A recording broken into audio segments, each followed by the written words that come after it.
Welcome to Relaxing Wisdom. Tonight we are going to do something very slow and very quiet and very old. We are going to walk down to the edge of the sea. Not the sea as it is on any map you have ever held, not the sea as it touches the land this morning, but the sea as it truly is, which is to say, the sea as it is always becoming something else. So settle in. Let your shoulders drop. There is nowhere you need to be, and nothing here will startle you. The story moves at the pace of stone. Somewhere off the eastern coast of England on a grey morning when the swell is long and the light is thin, a fishing trawler drags its heavy net across the floor of the North Sea. The water there is shallow as seas go, and the bottom is soft, and the net scrapes and gathers as nets do. When the crew haul it up and spill its catch onto the deck, there are fish, of course, the silver, ordinary harvest of the day. But sometimes there is something else tangled in the mesh, a dark, fibrous lump of compressed plant matter that the old fishermen learned long ago to call moorlog, peat. The crushed remains of a bog, of reeds and mosses and the roots of trees, dredged up from beneath the cold salt water, as if the sea floor itself had once been a marsh you could walk across. And sometimes it is stranger than peat. Sometimes the net brings up a bone. The long bone of a deer, or the tusk of a mammoth, or the great curving rib of an animal that walked on dry ground. And once in a long while, more rarely still, the net brings up something that no animal ever made, a flake of worked flint shaped by a human hand, a barbed point of carved antler fashioned to tip a harpoon or a spear. Tools. The patient, deliberate work of people who lived their whole lives in a place that is now 60, 70, 80 feet beneath the waves. There is a name for that drowned place. Geologists and archaeologists call it Doggerland. It was not a sunken city of legend, not a myth, not a story told to children. It was a real country, a vast lowland of gentle hills and slow rivers, of reed beds and salt marshes, of woods and wide grassy plains where herds moved with the seasons. It connected the island we now call Britain to the mainland of Europe, so that you could have walked on your own 2 feet, with the wind at your back and the ground firm beneath you, from the chalk of southern England to the coast of what is now the Netherlands or Denmark or northern Germany. People lived there, Mesolithic people, hunters and fishers and gatherers, who knew that land the way you know the rooms of your own home. They knew where the good fishing was, and where the deer crossed the river, and where the firm ground gave way to bog. They had names for those places, surely names we will never hear, in a language that left no record but the worked stone in the fisherman's net. And the sea took all of it.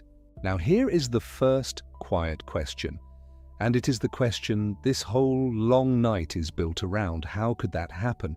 How could an entire country, larger than many nations on the map today, simply vanish beneath the ocean? The sea, after all, looks so fixed, so permanent. We draw it on every map with a confident blue line, the coastline, the place where land ends and water begins, as though it were a border agreed upon by treaty, as though it had always been there and always would. We say sea level as if it were a single, settled thing, a line you could measure once and trust forever, but it is not.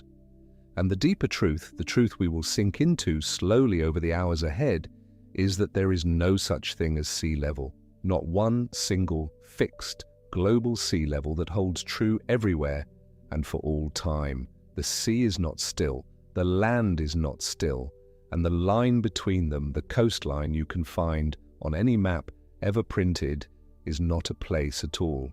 It is a process, a slow, ceaseless breathing motion captured for one instant on the page and already, by the time the ink is dry, beginning to move. So let us put it plainly, the way you might say something true and a little astonishing to a friend in the dark before sleep. Doggerland did not sink because the land suddenly fell away. Doggerland drowned because the sea rose to meet it, and the sea rose because far to the north and far away in time, something enormous was melting. Let me take you back then. Not gently into the recent past, but deep, all the way down to a different world.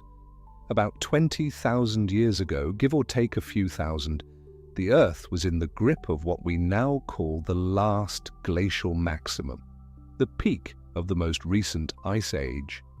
And the planet then would have been almost unrecognizable to you, not because the continents had moved, they were where they are now, but because so much of the northern world was buried under ice. Imagine it. Over what is now Canada and the northern United States lay a single, monstrous sheet of ice called the Laurentide ice sheet. Not a glacier in a valley, not a snowfield on a mountain, but a continent-spanning dome of ice, in places 3 to 4 kilometers thick. 3 to 4 kilometers. Think of that, slowly. Stack the deepest ocean you can imagine, then stack it again, and you begin to approach the thickness of the ice that sat over Hudson Bay. It was so heavy, so impossibly heavy, that it pressed the very crust of the earth down beneath it, the way you might press your hand into soft dough. And we will come back to what happened when that weight was finally lifted, because that is one of the 4 great clocks we will listen to tonight, and it is still ticking. And the Laurentide was not alone. Across the top of Europe lay another great ice sheet, the Fennoscandian, sometimes simply called the Scandinavian ice sheet, smothering what is now Norway and Sweden and Finland and reaching out across the lands around them.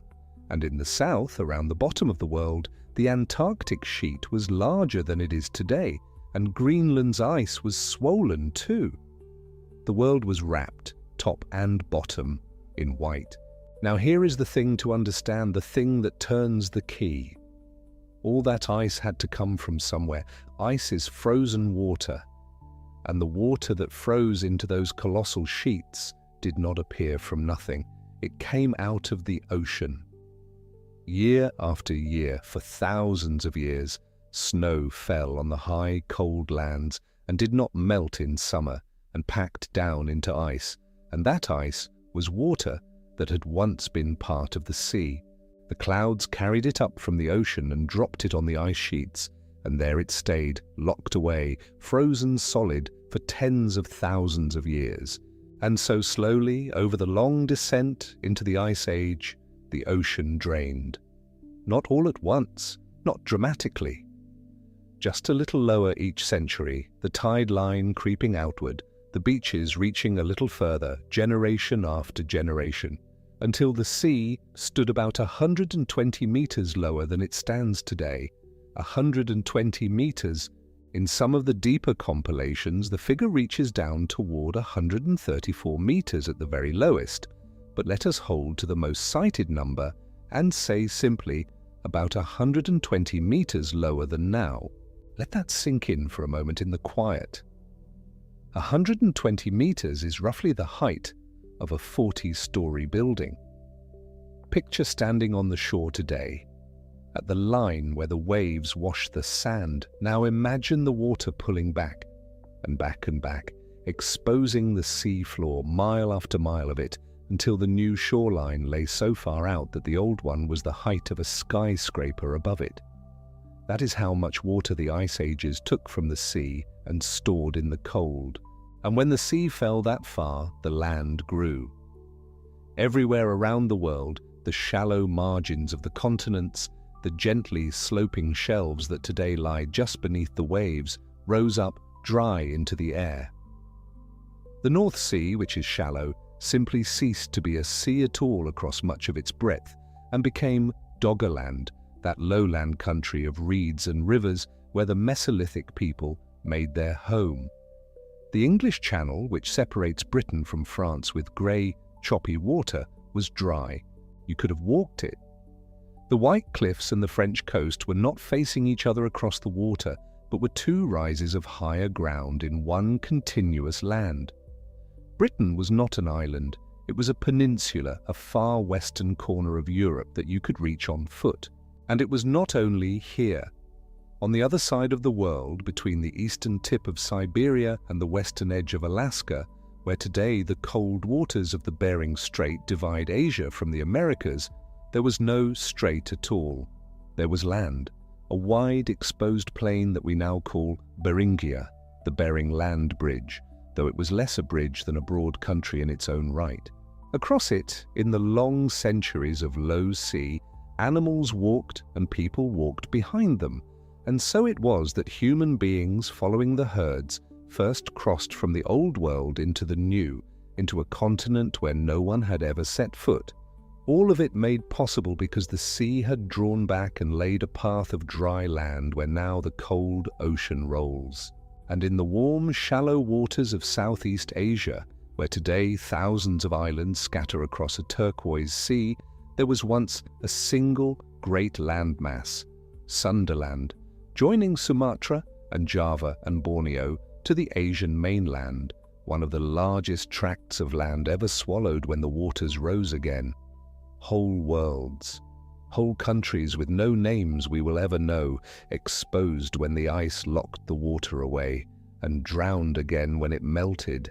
So you see, the coastline is not a fixed border. Move the water down 120 meters and every map you have ever seen is wrong.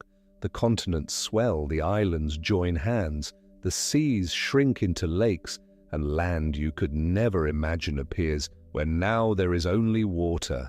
And move the water back up, and it all vanishes again. Now I want to fold in something here gently, because I would genuinely like to know. As you lie there in the dark, listening, I find myself wondering where in the world you are. Whether you are near a coast yourself, with the sea somewhere out beyond your window, or far inland on ground that has not felt the tide for a very long time, or somewhere that was once, long ago, the floor of an ancient ocean. If you feel like it, sometime you might tell me where you are listening from tonight. The comments are there, and I do read them. And if you are new here, and you would like more slow journeys like this one, more quiet walks into the deep places of the world, you are very welcome to subscribe. But there is no hurry about any of it. None of this is going anywhere faster than the sea. Because that is the real promise of tonight. We are going to walk slowly into 4 great clocks.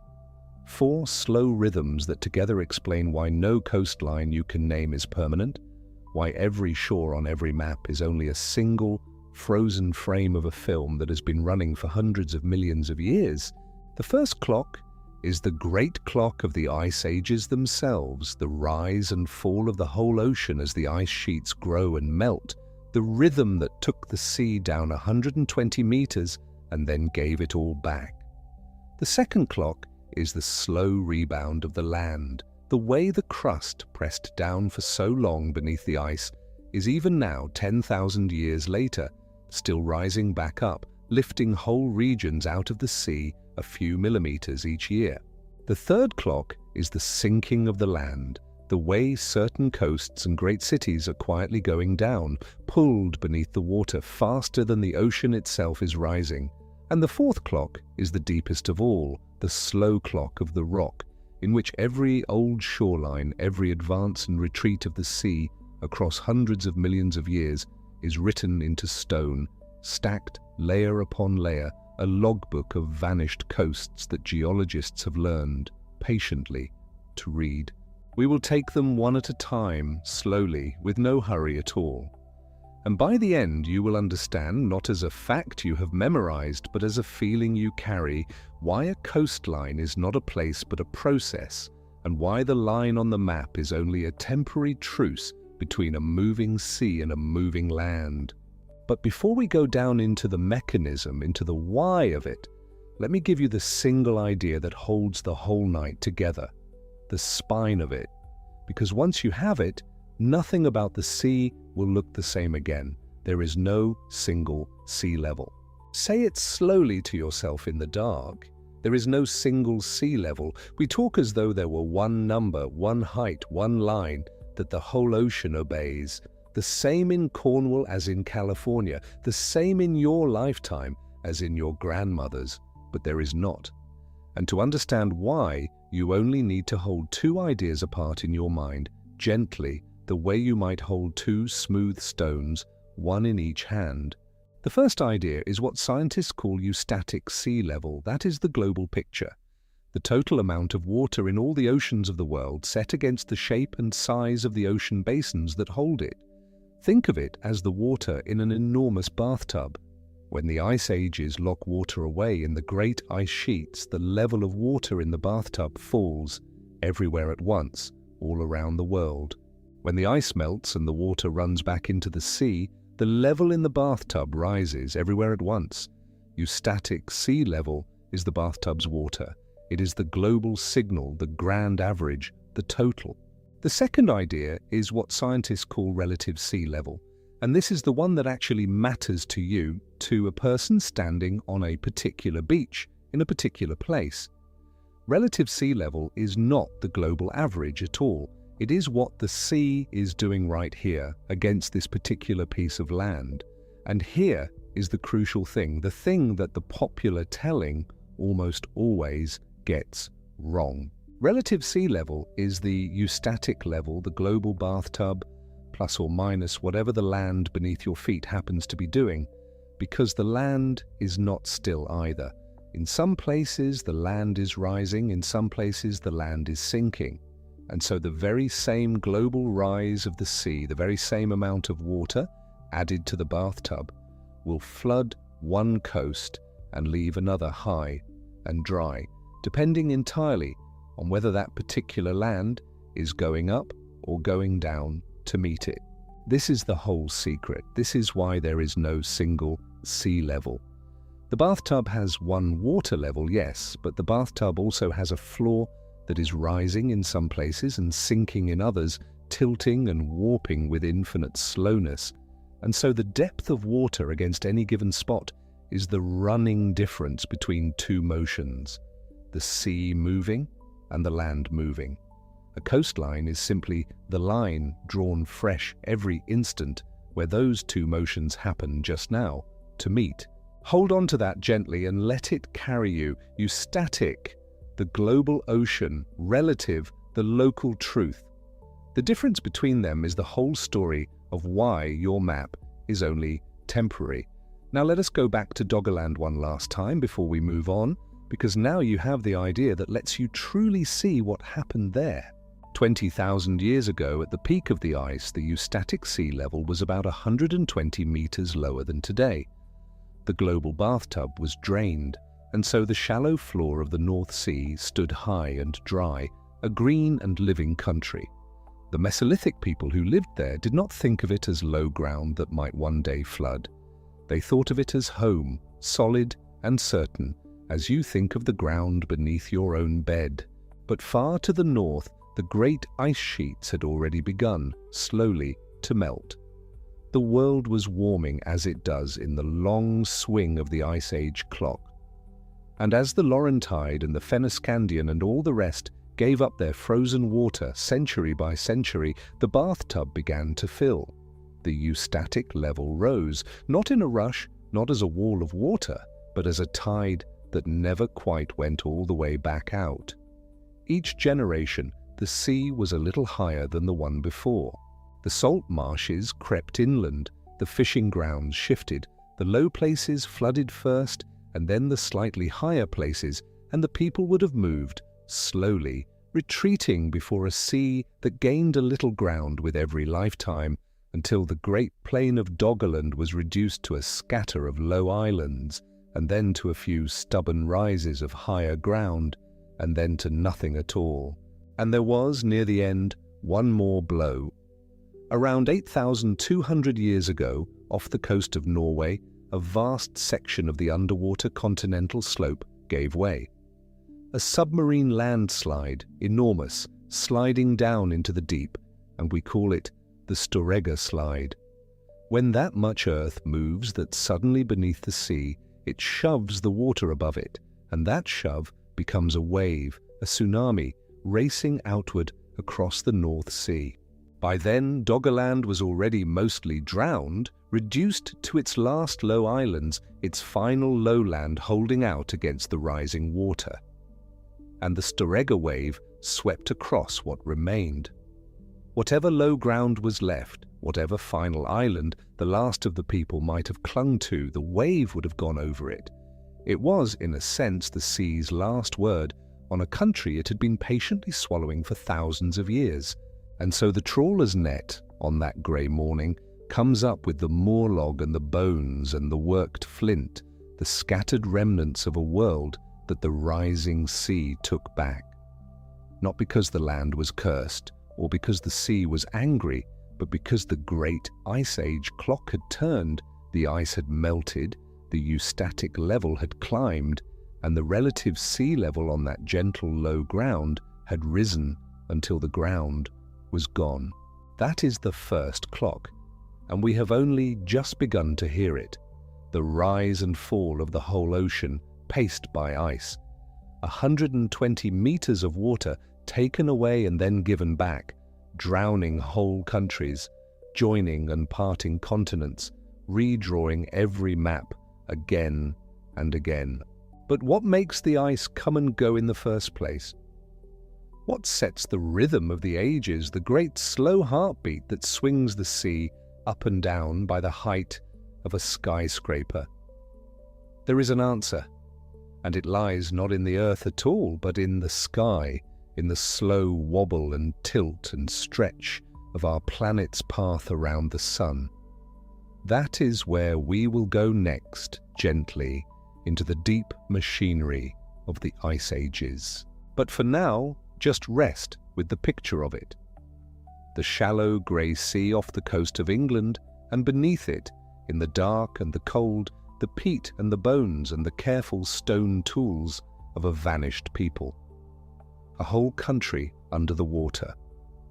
And the water itself, never still, never settled, never the single, fixed thing we pretend it is when we draw our confident blue lines on the map. There is no single sea level, there is only the sea, rising and falling with the breathing of the ice, and the land rising and falling beneath it, and the moving line where they meet, which we call the shore, and which is always, with infinite patience, leaving.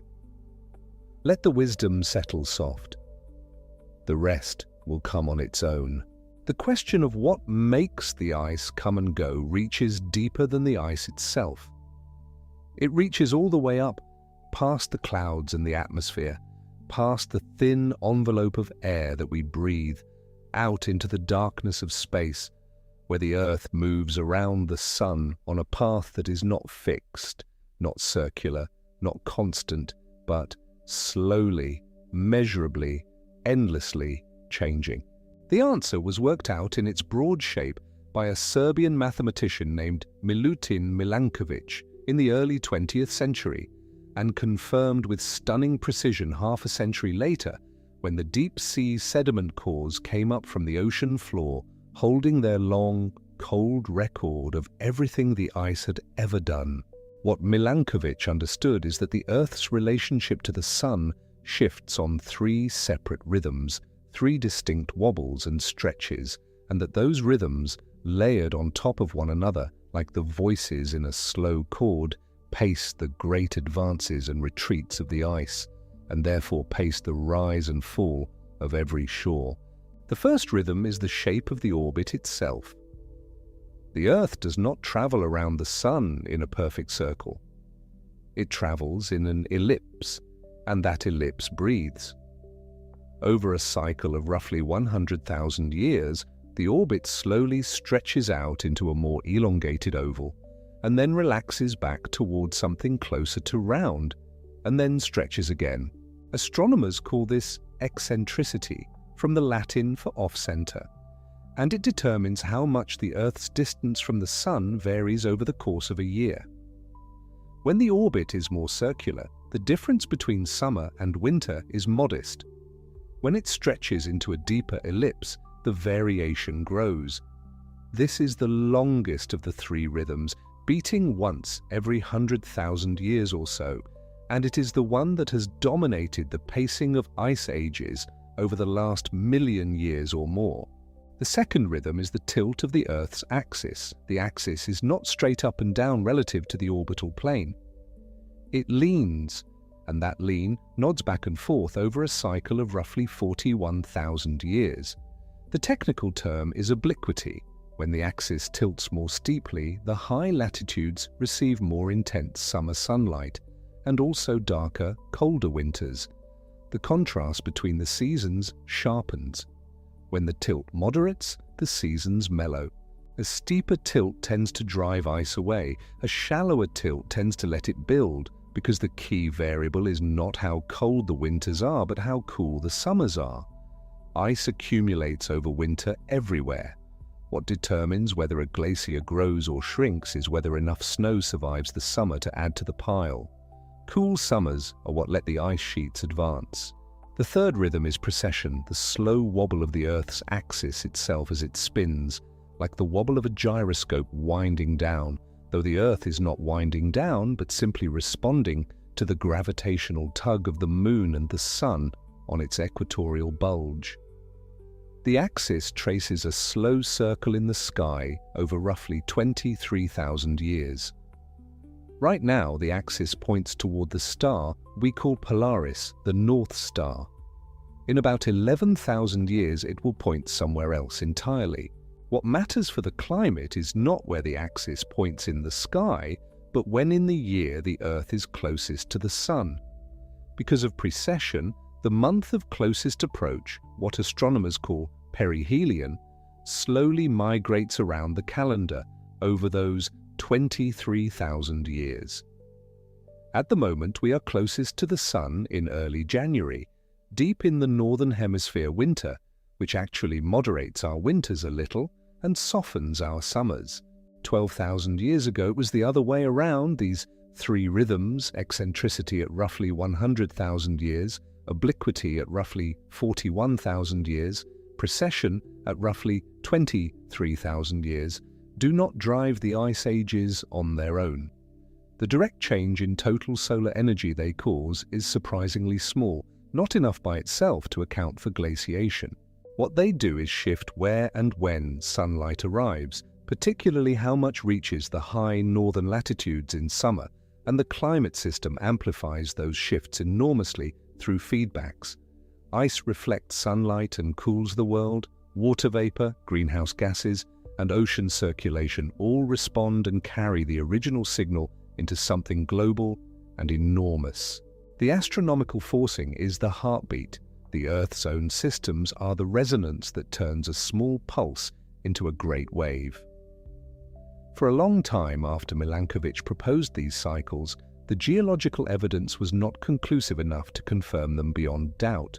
Then in 1976, three scientists named James Hayes, John Imbrie, and Nicholas Shackleton published a paper in the journal Science with a title that stated their conclusion plainly: Variations in the Earth's Orbit, Pacemaker of the Ice Ages.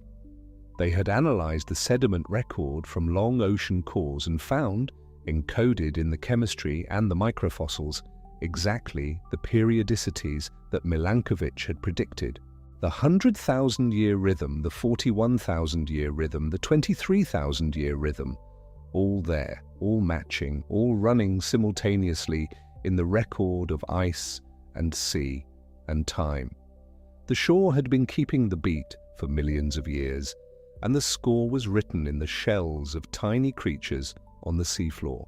Those tiny creatures are central to everything that scientists now know about ancient sea level. They are called benthic foraminifera that live on or near the seafloor, and they are no bigger than a grain of sand, each one a minuscule coiled shell of calcium carbonate. But inside those shells, locked into the chemistry of the carbonate as it was laid down, is a record of the water temperature and, crucially, the volume of the world's ice at the time the creature was alive. The key is an isotope ratio, the ratio of two forms of oxygen, lighter oxygen-16 and heavier oxygen-18.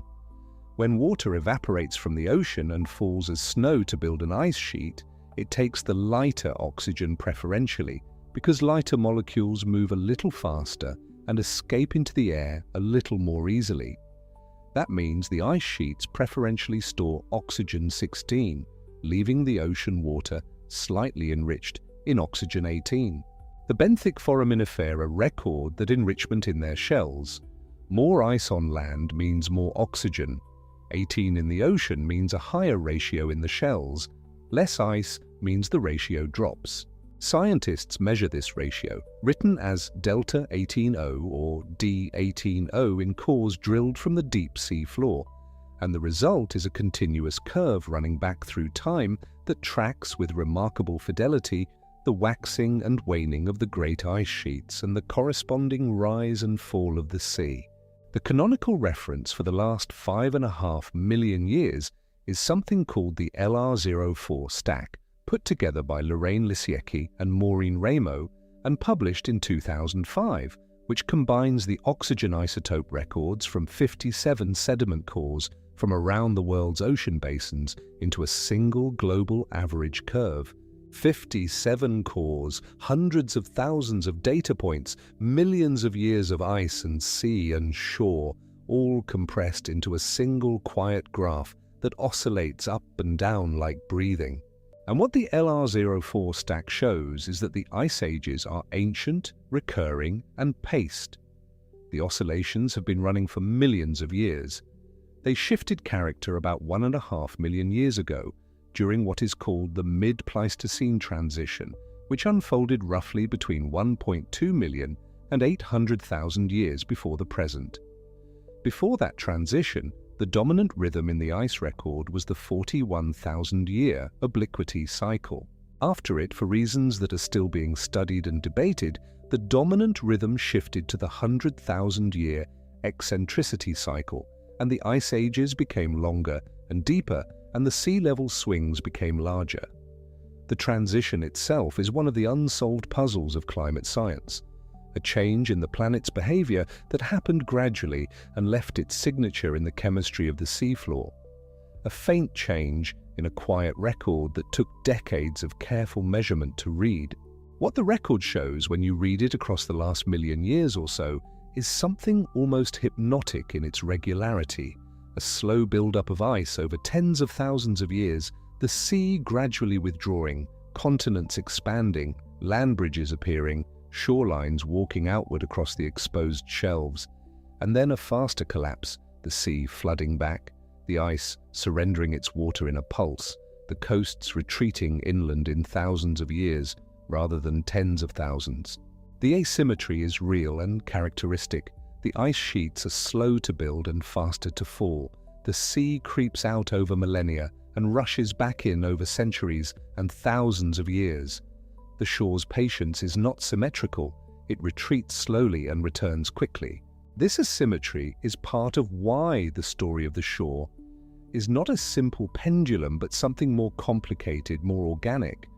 And it is also why the story does not end with the eustatic record alone, with the global ocean volume rising and falling, because the land is not standing still beneath all of this. The land has been responding to the ice, and it continues to respond long after the ice is gone. Imagine a large wooden board floating in a tub of very thick honey, not water, but honey, something that moves and flows but takes a long time to move. Now place a heavy weight on the center of the board. The board sinks slowly, the honey flowing outward beneath the weight, resisting, yielding gradually. Leave the weight there for a long time and the board settles lower, the honey having redistributed itself around the pressure. Now lift the weight away. The board does not spring back instantly, it rises slowly, imperceptibly at first, the honey flowing back under the central depression, restoring the board toward its former position over thousands and thousands of years. That is, in its essential shape, what happens to the Earth's crust beneath a continental ice sheet. The crust of the Earth is not rigid in the way we think of rock as rigid. It is rigid over human timescales, but over geological timescales it has the properties of a very slowly flowing solid sitting above the mantle, which behaves like an extremely viscous fluid, something far thicker than honey, closer to hot tar or cold glass moving over eons.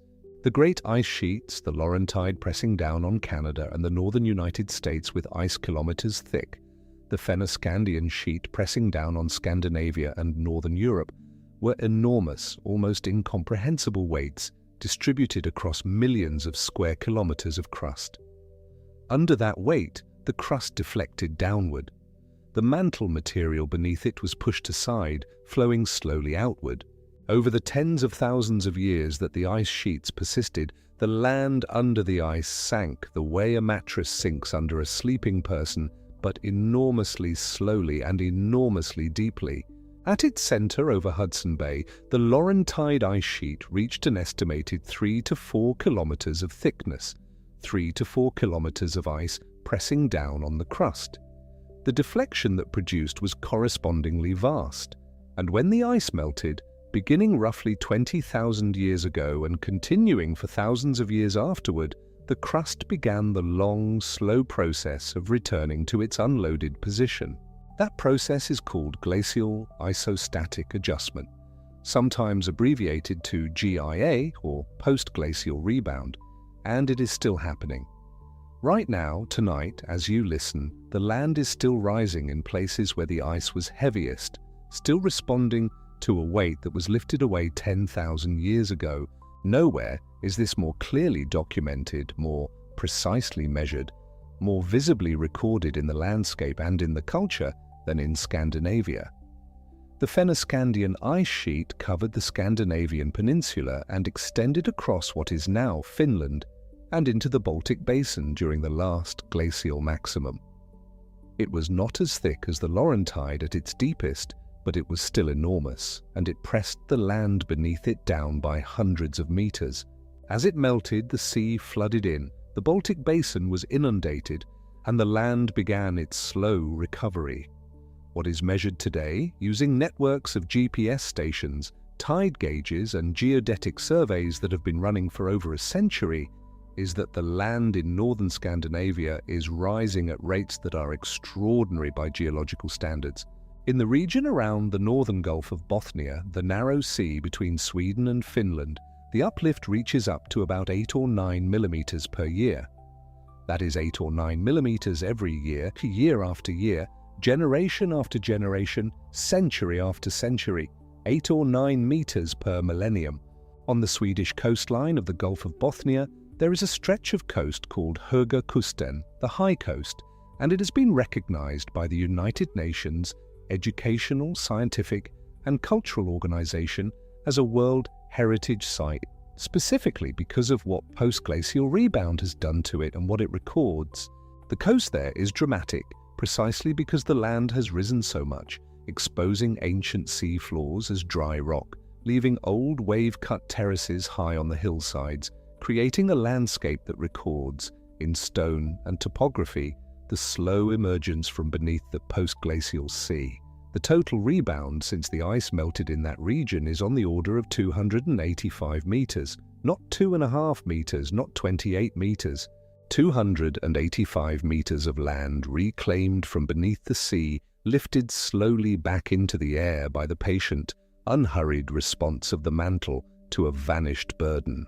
And the remarkable thing, the thing that makes this not simply a story of the past, is that the rebound is not finished. Geophysical models calibrated against the measured rates of current uplift and the geological record of past sea levels in the region suggest that there is still on the order of 100 meters or more of rebound still to come, that the crust has not yet fully recovered from the weight of the Fennoscandian ice sheet and will continue rising for thousands of years into the future. The ice has been gone for roughly 10,000 years. The land will still be responding to it 10,000 years from now. This has consequences that reach into everyday life in Scandinavia in ways that are charming and strange and quietly profound. In Finland and in Sweden, the land that sits at the edge of the sea is slowly but measurably emerging from the water. Old harbours that were built centuries ago to accommodate ships find themselves sitting further from the waterline each generation, stranded as the land rises beneath them. Boathouses built at the water's edge by people's grandparents now sit on dry land. The seal hunting grounds of earlier centuries, worked from the water's edge, are now meadows and forests. And the legal and cultural systems have had to adapt to the fact that the country is literally gaining land from the sea, that the shoreline is not a fixed thing to be mapped once and treated as permanent, but a moving line that shifts measurably from one generation to the next. In Finland, there is a concept of this in the land law, a recognition that the receding waterline releases new ground that had not existed before, and that the ownership and use of that ground must be sorted out and recorded. The sea, in a sense, is giving land to Finland year by year.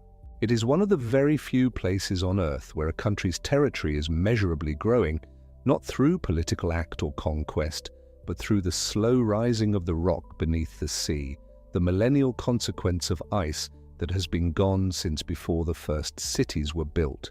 And beneath the Gulf of Bothnia, beneath the rising land of Scandinavia, something even more subtle is taking place, something that scientists can now read not from instruments on the ground, but from instruments in orbit. The grazed satellites, an acronym for Gravity Recovery and Climate Experiment, were launched in 2002 to measure tiny variations in the Earth's gravitational field from space, using two spacecraft flying in formation and measuring the infinitesimal changes in the distance between them as they pass over regions of greater or lesser mass. What GRACE found in Scandinavia and what its successor missions have confirmed is exactly what the rebound models predicted. The mantle material that was pushed aside by the Fennoscandian ice sheet and has been slowly flowing back underneath the crust is creating a measurable positive gravitational anomaly as the mass rebuilds beneath the formerly glaciated region. The missing mass is literally coming back, flowing in from the sides through the mantle over thousands of years, and its return is written in the gravity field of the Earth. Hudson Bay tells a related but even more dramatic story.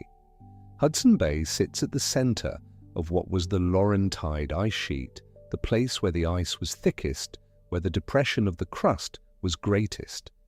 The ice sheet there reached that estimated 3 to 4 kilometers of thickness, and the crust beneath it sank correspondingly. Today, Hudson Bay is rising at rates comparable to Scandinavia, up to roughly 1 centimetre per year in some locations around its shoreline, and the GRACE data shows something that is, when you think about it quietly, remarkable. Hudson Bay and the surrounding region shows the largest negative gravitational anomaly on Earth. The Earth literally weighs less above Hudson Bay than it does above most other places, not because there is less rock there in any permanent sense, but because the mantle material has not yet fully flowed back under the region after being displaced by the Laurentide ice thousands of years ago. The ice is gone, but the Earth has not yet finished responding to it. These two examples, Scandinavia rising, Hudson Bay rising, represent the positive face of glacial isostatic adjustment, the rebound that raises land out of the sea and strands old harbours on dry hillsides. But the process has a darker, more counterintuitive consequence on the opposite side, in the places that were not under the ice but lay at its margins. When a great ice sheet presses the crust down at its center, the displaced mantle material has to go somewhere. It flows outward, away from the center of depression, and as it does, it pushes up the crust at the margins of the ice, outside the loaded region, like the way a mattress bulges up at the edge when you sit down in the middle. This peripheral uplift is called the forebulge, and during the Ice Age it was real and measurable, a region of slightly elevated land ringing the edge of the ice sheets. In North America, this forebulge lay across what is now the northeastern United States and the mid-Atlantic coast. During the last glacial maximum, these regions were not under ice, but they sat on a forebulge, lifted slightly by the mantle's outward flow. When the ice melted, the mantle began to flow back under the former ice center. And as it did, the forebulge began to collapse. The peripheral uplift, that subtle but real elevation of the land beyond the ice margin, began and continues to subside slowly as the mantle material drains back inward. The regions that were once at the ice margin are now sinking as a consequence, not of anything happening to them directly, but of the readjustment happening hundreds of kilometers away under the former ice center. The Chesapeake Bay region of the eastern United States is one of the clearest examples of this forebulge collapse. The land there is subsiding, sinking, not because of groundwater extraction or building weight in this case, but as a direct consequence of the collapse of the peripheral bulge that formed when the Laurentide ice sheet was pressing down on Hudson Bay and central Canada 20,000 years ago. The subsidence is modest in rate, a matter of a millimetre or two per year from this cause alone, but it is real, it is measured, and it is inexorable. And because it adds to any sea level rise occurring simultaneously, its effect on the coast is amplified. The sea rises a little and the land sinks a little, and the two effects compound. What would be modest sea level rise on a stable coast becomes a faster rate of shoreline retreat on a coast sitting on a collapsing forebulge. This is the heart of what makes relative sea level so much more complicated and so much more interesting than eustatic sea level alone. On the coast of the Gulf of Bothnia, eustatic rise is being dramatically outpaced by isostatic uplift, so the relative sea level is actually falling, and the sea is retreating from the land. On the mid-Atlantic coast of the United States, isostatic subsidence from forebulge collapse is adding to eustatic rise, so the relative sea level is rising faster than the global average, and the coast is retreating faster than a global figure would suggest. The same ocean, the same global signal produces opposite stories on opposite coasts, because the land is not still and has never been still, and the coast is always the sum of both. To understand the full arithmetic of a relative sea level, you have to track two independent quantities simultaneously. The first is the eustatic signal, how much total water is in the ocean, which depends on how much ice is on the land and how warm the water is, because warm water takes up more space, what oceanographers call thermosteric expansion. The second is the vertical motion of the land itself, which is the sum of all the processes lifting or lowering it. Isostatic rebound or forebulge collapse from ancient ice, tectonic uplift or subsidence along active plate boundaries, sediment compaction in deltas, groundwater withdrawal, pulling the subsurface out from under cities, and even, over very long timescales, the slow thermal contraction of oceanic crust as it ages and cools. The eustatic signal is shared, more or less, across the whole ocean, though even that is not perfectly uniform because the geoid, the shape of the ocean surface under the influence of gravity alone, varies by up to roughly 100 meters from place to place around the planet due to the irregular distribution of mass within the Earth and on its surface. The geoid undulates, and the ocean surface, in the absence of currents and tides, would follow it. So even a perfectly uniform global addition of water would not raise sea level by the same amount everywhere, because the gravity field is not uniform, and the ocean sits in that field like water in a bowl that is not flat at the bottom. And then there is the land motion, which is local and varied, sometimes rising at 9 millimeters a year, sometimes sinking at 25. The relative sea level at any given point on the coast is the combination of all of these, the global ocean volume, the local geoid, and the local land motion. There is no single number that captures it. There is no single coastline. There is only the specific, local, momentary difference between where the water sits and where the ground sits at this location tonight. What the benthic D18O record shows, spread across millions of years and dozens of glacial cycles, is that this difference has been shifting constantly and sometimes dramatically throughout Earth's history. The LR04 stack carries the signal back through dozens of full glacial cycles, each one a swing of the sea equivalent to lifting or dropping it by scores of meters, each one paced by the Milankovitch rhythms, each one leaving its signature in the oxygen isotopes of creatures no bigger than sand grains on the ocean floor. The record is not smooth, it is rhythmic, complex, sometimes interrupted by events that perturb the long cycles, but the underlying pattern is unmistakable. The sea rises and falls, it always has. And the land responds, slowly, always slowly in its own time. There is something calming, if you let yourself feel it, in the great antiquity and regularity of this. The Milankovitch cycles are not new. They were running long before there were people to name them, long before there were ice sheets in the Northern Hemisphere at all, because the large Northern Hemisphere ice ages are actually a relatively recent development in geological time, a phenomenon of the last 2 or 3 million years, an intensification of a cooling trend that had been underway for much longer.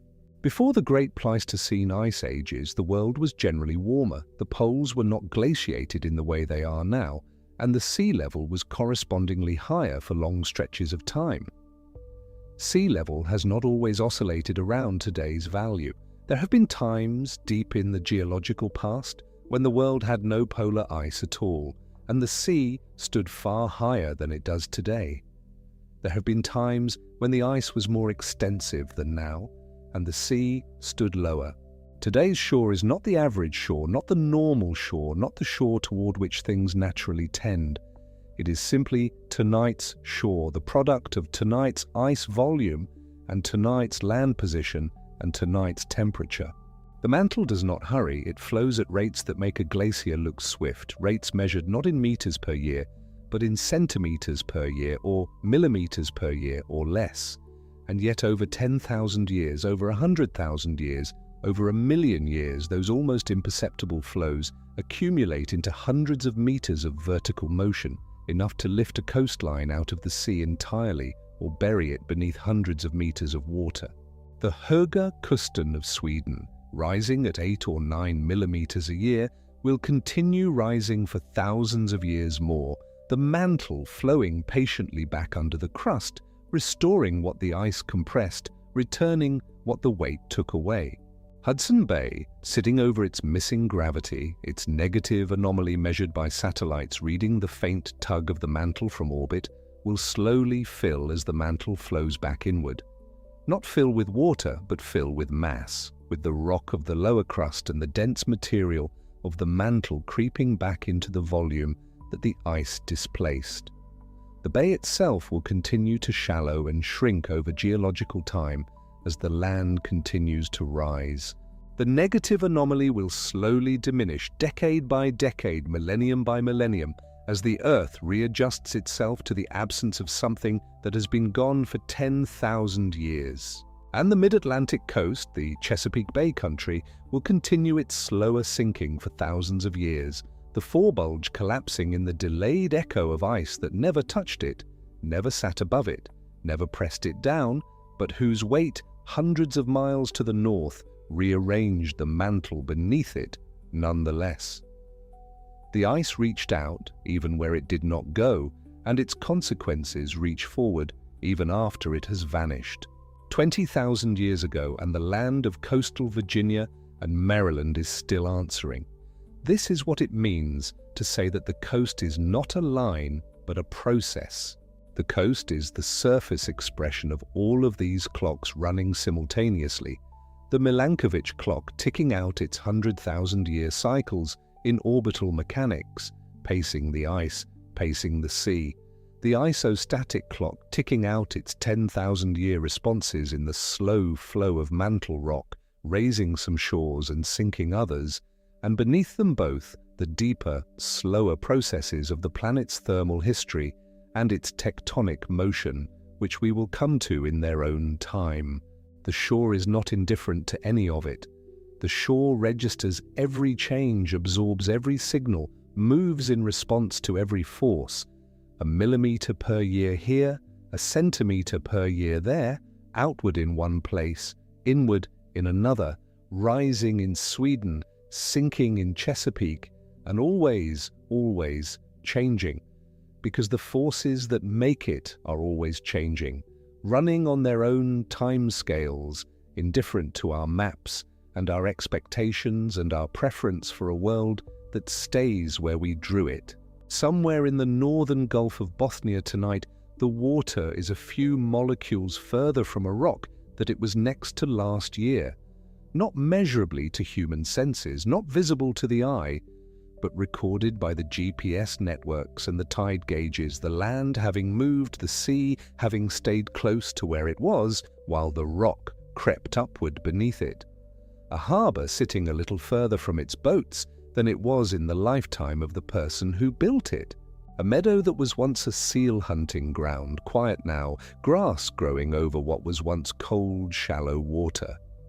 And somewhere in the sediment cores, in the long cylinders of mud and shell, pulled up from the deep ocean floor and laid out in laboratories, the D180 record continues its quiet oscillation, carrying the signature of every ice age that has ever come and gone, every low stand when the sea retreated and the shelves went dry, every high stand when the sea advanced and covered the coasts. The whole long history of the shore written in chemistry, waiting for the instruments patient enough to read it. The deep mechanism is not hidden. It is written in the gravity field of the Earth, in the oxygen isotopes of foraminifera shells, in the uplift rates of Swedish coastlines, in the slow sinking of a bay on the American Atlantic shore. The instruments that read it are patient, precise, and accumulating data year by year, satellite pass by satellite pass, tide gauge reading by tide gauge reading. And what they read is always the same story, told in different accents in different places. The shore is moving, the land is moving, the sea is moving, and there is no moment when any of them stops. Breathe with that for a moment, if you can. The ground beneath the Baltic rising. The ground beneath Chesapeake sinking. The sea filling the space where the Fennoscandian ice once stood, retreating from the space where it is not needed. The mantle flowing invisibly through the dark interior of the planet, restoring itself after a burden that has been gone for 100 centuries. The Milankovitch rhythms turning in the sky, the obliquity nodding, the precession wobbling, the eccentricity stretching and relaxing, all of it carrying forward into the future, the pattern that has driven 100 glaciations and 100 deglaciations and 100 migrations of the shore across what is now dry land and what is now ocean floor. The oxygen isotopes in their seafloor cores are accumulating right now, as the foraminifera living in the cold, dark water above the sediment are incorporating today's D180 ratio into their shells. Today's record of ice volume and ocean temperature and sea level, a record that will someday be read by whoever or whatever is careful enough to look. The LR04 stack will someday be extended, another few thousand years of data added to the 57 cores and the millions of data points that Lisiecki and Ramo compiled. The record will grow longer and the pattern it shows will continue. The rhythmic, patient orbital heartbeat of the ice ages, pacing the rise and fall of every shore. The coast of the Gulf of Bothnia will look different in 1,000 years than it does tonight. The maps will need updating. The land registries in Finland and Sweden will record new territory emerged from the water, new meadows where there was once shallow sea, new forests growing on ground that was seafloor within living memory. The harbours will sit further from the water. The forebulge will have collapsed a little more in Maryland and Virginia, and the waterline there will have crept a little further inland, compounding whatever the eustatic signal has done in the meantime. And in the laboratories where the sediment cores are stored, the record of all of it will be accumulating quietly in the shells of creatures too small to see. The ice has been gone from Scandinavia for 10,000 years, and the land is still standing up. The crust floats on the mantle like that board on honey, and the honey is still, slowly, flowing back. The shore is still, slowly, moving. And somewhere in the darkness of the deep ocean, far below the reach of any light, the foraminifera are settling to the floor, carrying their chemistry with them, adding another year's record to the long, patient archive of what the sea has done and where the shore has been and where it is going, in its own time, on its own terms, with a patience that makes the whole of human history feel like a single, quiet breath. And so, while the land in the north is still rising, there are other coasts in other parts of the world that are going the other way, not slowly in the geological sense, but quickly in the human sense, in the sense of a single lifetime, a single decade, a single year, measured by instruments in the ground and satellites passing overhead in low orbit. There are places where the shore is not retreating because the sea is climbing to meet it, but because the land itself is sinking, dropping away beneath the weight of cities and the absence of the water that once held it up from inside. And when you understand this, the picture of a coastline becomes stranger still, and more patient, and more quietly relentless than anything a map prepared you to see.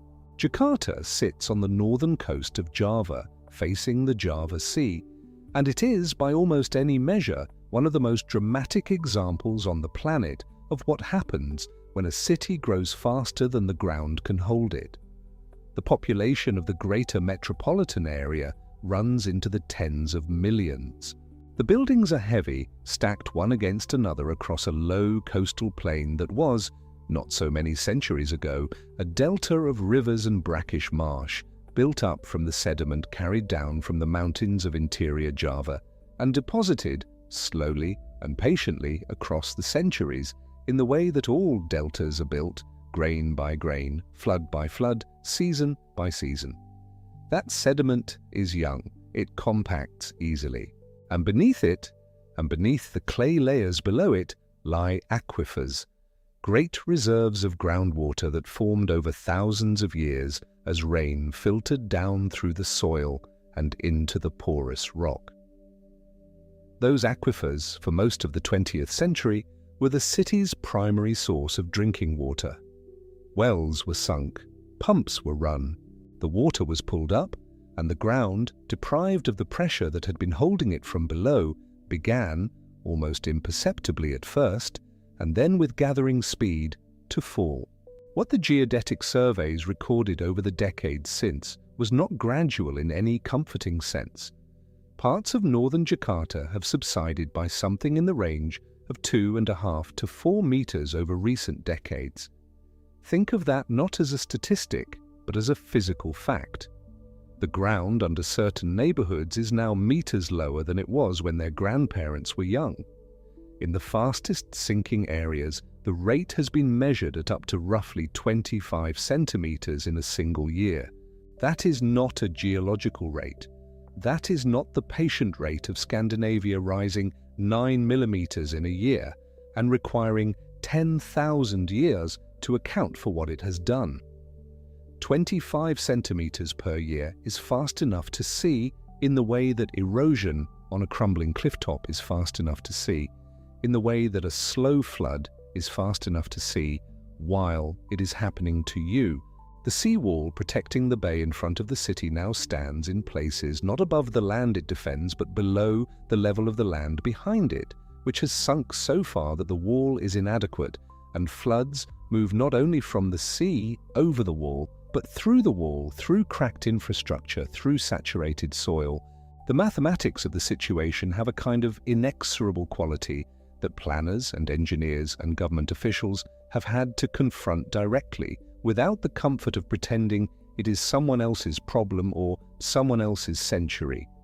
It is this century, it is happening now, and so the decision was made to move the capital. The new capital, named Nusantara, is being built in East Kalimantan on the island of Borneo, away from the sinking coastal plain, away from the compacting delta, away from the aquifers that were drawn down too fast over too many decades. It is an extraordinary thing, the relocation of a national capital, driven not by war or political catastrophe, but by the ground itself declining to remain where it had been. The earth under Jakarta did not care about the plans drawn up for it. It followed its own rules, the rules of compaction and drainage, and the weight of everything built on top of it, and it went down, and the sea came in. But Jakarta, extreme as it is not alone. The story of cities sinking under their own weight and their own thirst is a story that runs around the world, touching coasts and deltas wherever people have gathered in large numbers and drawn heavily on the water beneath them. Tokyo sank by something approaching 4 meters over the course of the 20th century. 4 meters in a city built on a low alluvial plain at the head of Tokyo Bay, drawn down by the same mechanism as Jakarta, groundwater pumped from aquifers beneath the city to supply the industries and the households of one of the largest urban concentrations in human history. This was not an invisible process. Engineers measured it. Benchmarks set into bedrock recorded the descent. Districts that had been above the level of the rivers flowing through them found themselves below it, protected only by embankments and floodgates.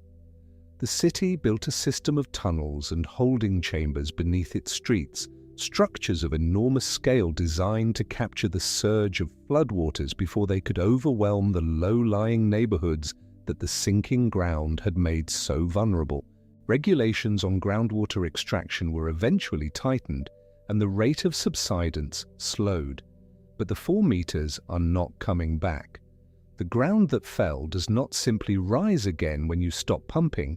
It has compacted, and compacted ground, clay squeezed of its water and its air, does not easily regain the volume it had before. Tokyo remains lower than it was, and it will remain so, and the flood control infrastructure that the city built to manage that reality is a permanent feature of life there, the ongoing cost of the descent. Venice is older in its acquaintance with this problem and more famous for it, and the story of Venice and the sea is a story that has run for so long that it has become woven into the city's identity, into its architecture, into the slow weathering of its stone and the periodic flooding of its piazzas. The city was built on a cluster of low islands in a coastal lagoon, the water its protection, and its highway and its identity all at once. It has always been close to the sea. That was the point. But the relationship has been shifting slowly and then faster over the centuries. Venice subsided measurably during the 20th century, partly from groundwater extraction from the mainland aquifers of the Venetian plain, and partly from the natural compaction of the sediments on which the city rests. When the extraction was curtailed, the rate of subsidence slowed, but it did not reverse. The eustatic signal, the global rise in sea level driven by the melting of ice and the thermal expansion of warming water, continued regardless. And so the frequency of aqua alta, the high water events that flood the lower areas of the city, the piazzas, the ground floors of the old buildings, the narrow alleys between them, has increased. What was once a rare nuisance became a regular inconvenience, became, in the worst events, something closer to a crisis. The response was the MOSI system, the acronym standing for Modulo Sperimentale Elettromeccanico, though the name has the happy coincidence of sharing the Italian word for Moses, for the prophet who parted the waters.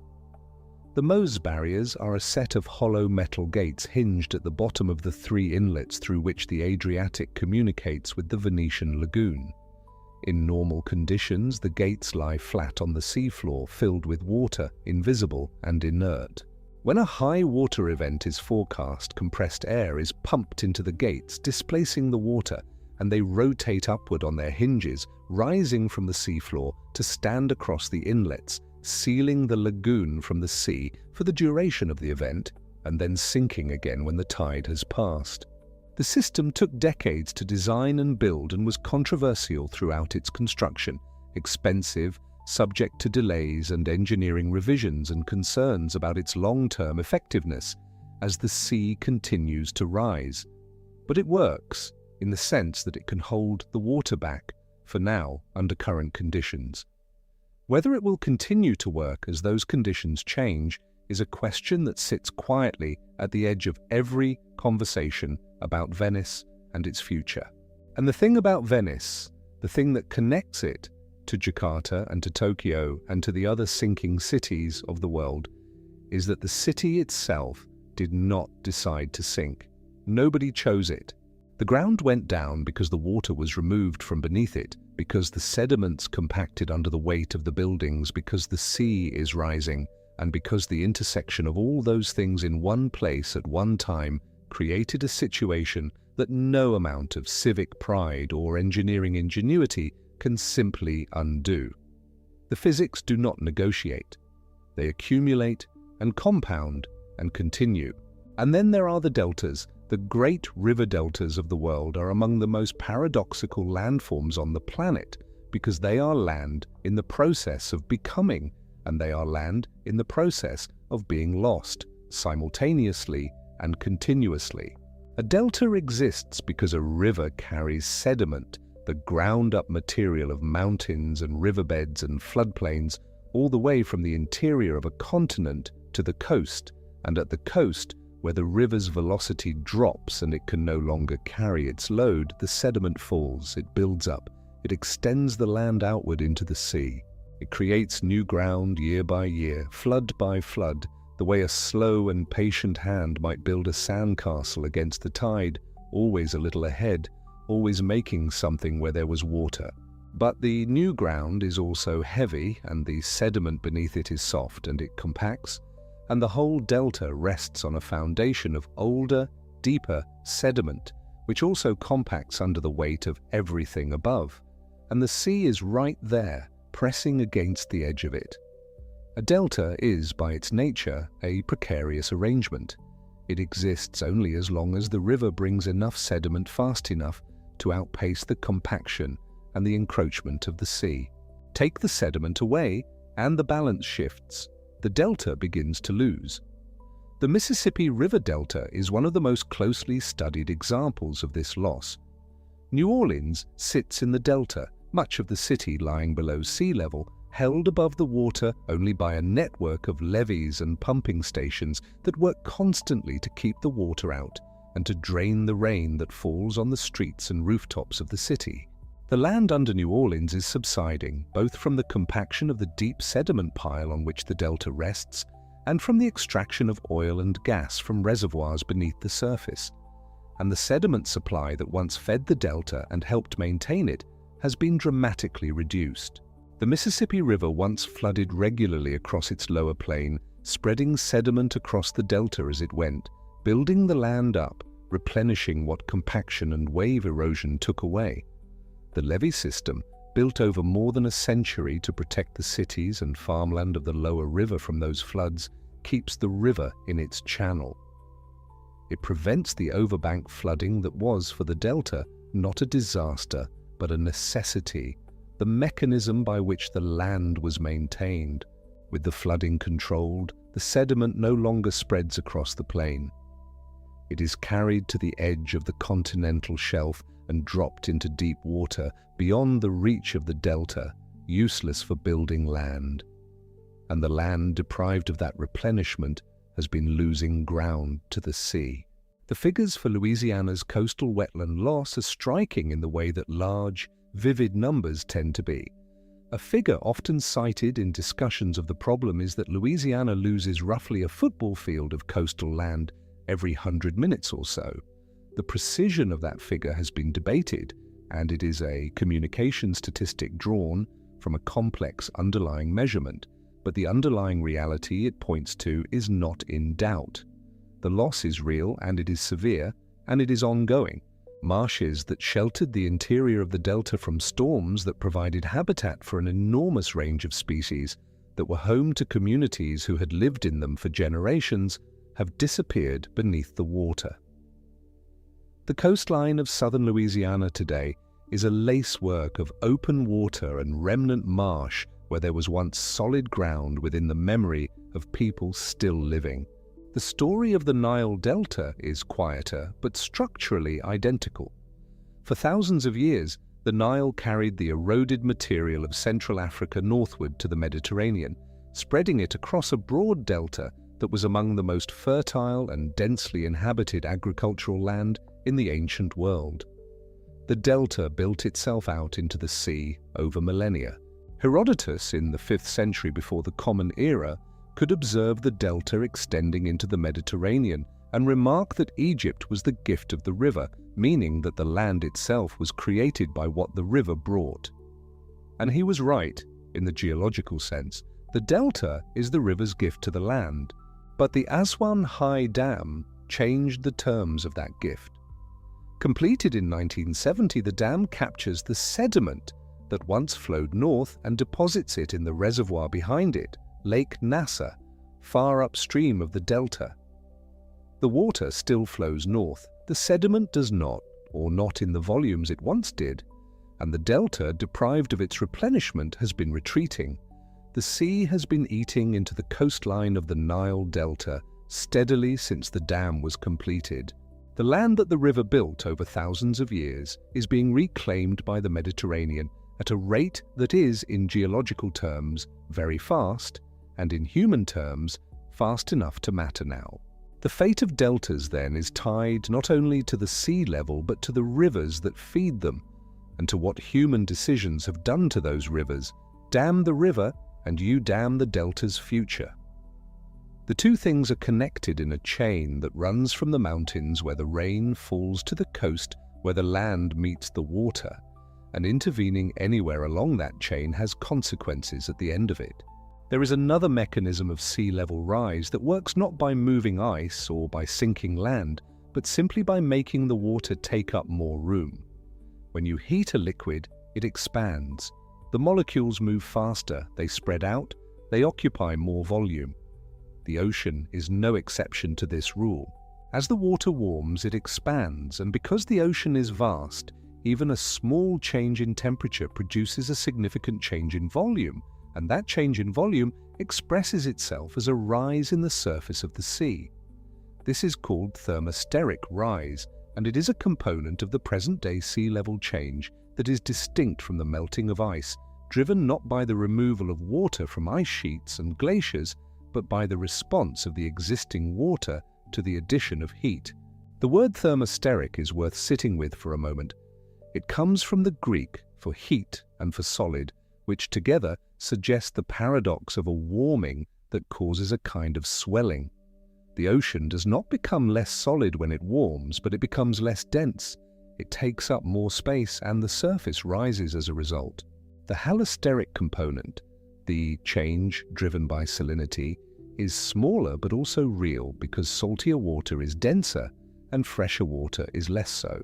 And as ice melts and adds fresh water to the ocean, and as patterns of evaporation and precipitation shift, the salinity of the ocean changes in ways that also affect its volume and the distribution of its surface.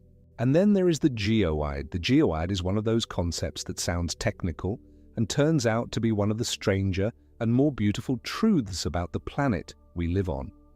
The ocean surface, even ignoring tides and waves and currents, is not flat. It is not a perfect sphere or a perfect ellipsoid. It follows the shape of an equipotential surface, a surface on which the gravitational potential is everywhere equal, and because the distribution of mass inside the Earth is not uniform, that surface is not smooth. It undulates. The geoid, as it is called, rises in places where there is more mass beneath the surface, more dense rock, more large geological features concentrating gravity, and it dips in places where there is less. The differences are not enormous on a human scale, but they are real, and they can run to something on the order of plus or minus 100 meters relative to the mathematical reference ellipsoid used to model the Earth's shape. This means that the mean sea level at any given location is partly a function of the local gravitational field. It also means that when large masses of ice melt, the gravitational field changes.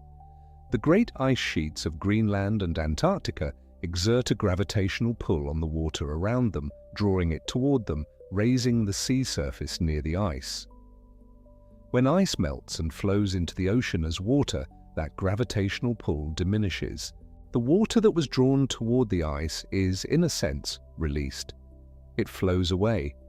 The paradoxical result is that the sea level near a melting ice sheet can actually fall as the sheet loses mass, even as the sea level rises globally, because the distant ocean gains more from the added volume than the nearby ocean loses from the reduced gravitational attraction.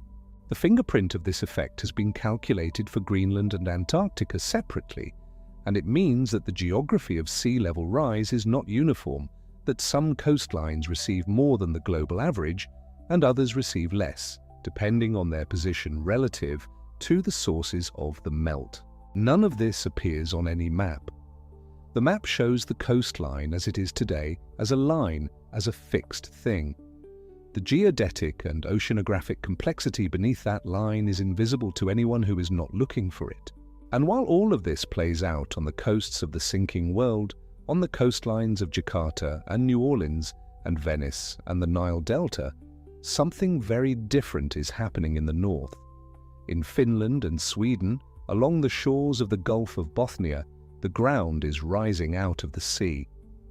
The isostatic rebound of Scandinavia, the slow return of the crust to the position it held before the weight of the ice drove it down, is ongoing, measurable, and in its quiet way, extraordinary. And it produces a phenomenon that is, from a legal and human perspective, unlike anything that occurs in the sinking cities of the south. When land rises out of the sea in Finland or Sweden, it does not rise as a cliff or a bluff. It emerges gently, the way a barely submerged reef becomes a shoal, becomes a rocky skerry, becomes a grassy island over the years, over the decades, over the lifetimes of people who can watch it happen if they are patient. The coastline moves, the water retreats. New ground appears where there was once shallow sea, and that ground over the years becomes soil, and the soil becomes meadow, and the meadow becomes forest. It is slow, but it is real, and it happens within the span of a human life, or a few human lives, which puts it in a different category from most geological processes. And here the thing gets interesting in a very particular, very human way.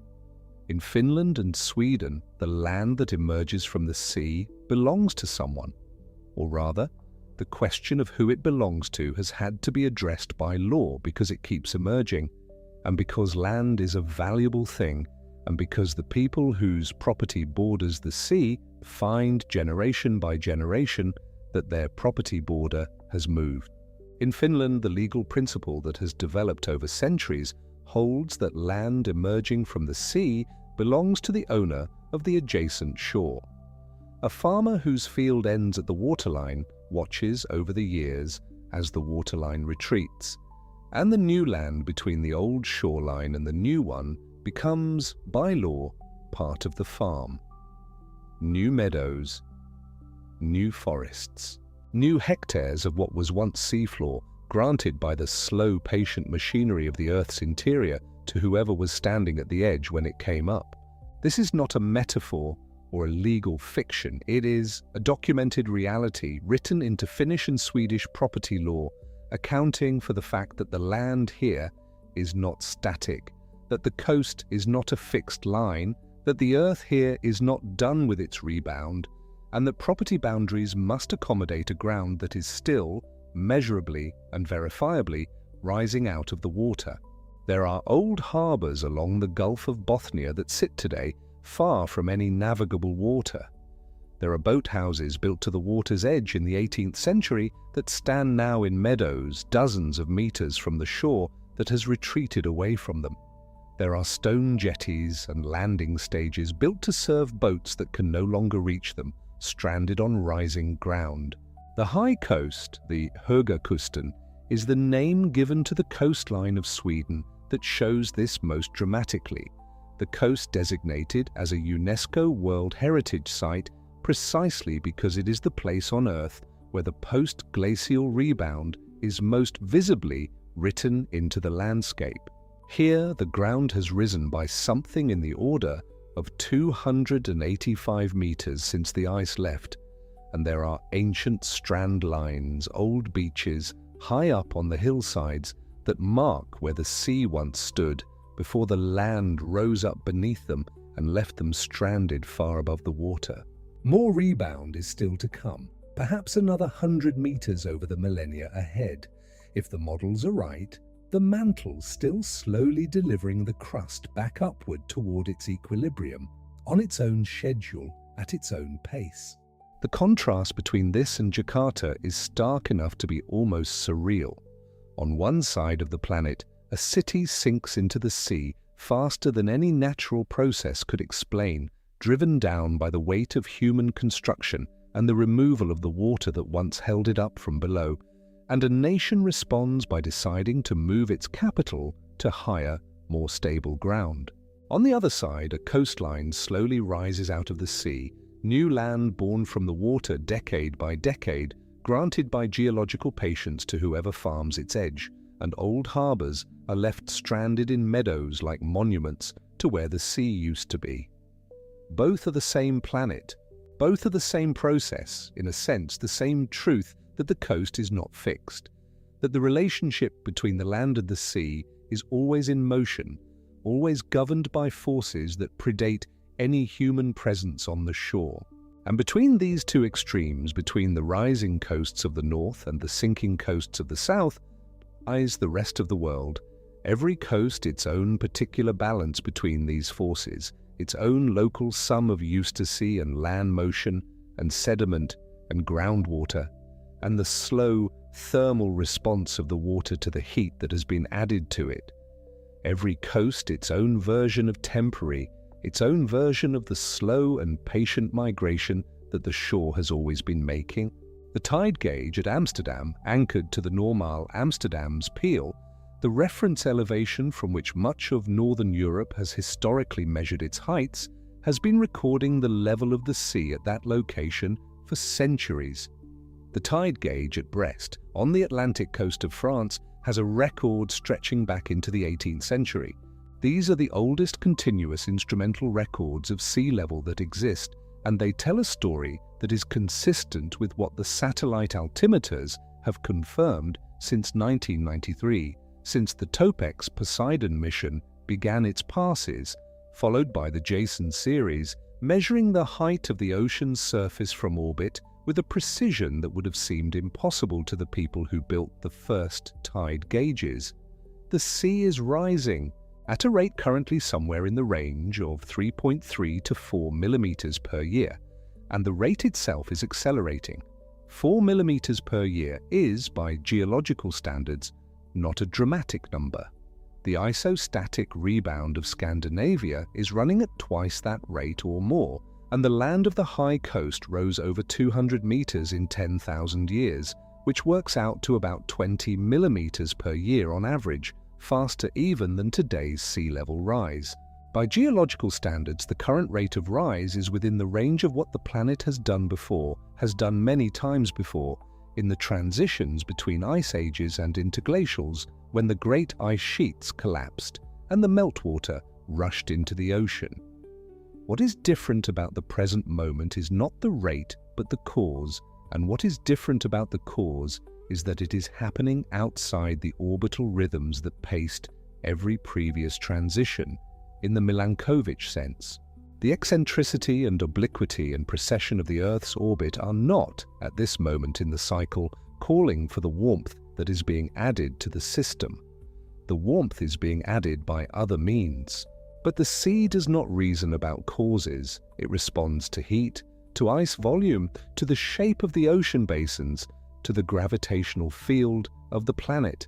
It rises or it falls, it advances or it retreats, and the coast moves with it, as it has always moved, as it will continue to move long after the particular cause of the present warming has been resolved or replaced or outlasted by whatever comes next in the deep history of the planet's climate. And somewhere in all of this, in the sinking of Jakarta and the rising of the Högerkusten and the drowning of Louisiana's marshes and the retreat of the Nile Delta, there is a quieter and perhaps more profound truth about what a coastline actually is. It is not a border in the way that borders are usually understood, fixed, and defended and marked on maps as permanent. It is a process.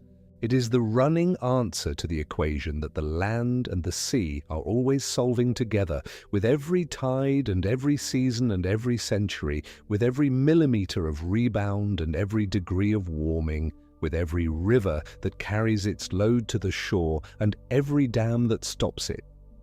The answer changes continuously. The map captures one frame of a film that never stops, and in that sense, the coast you would stand on tonight, if you were standing on a coast, is not the coast that has always been there.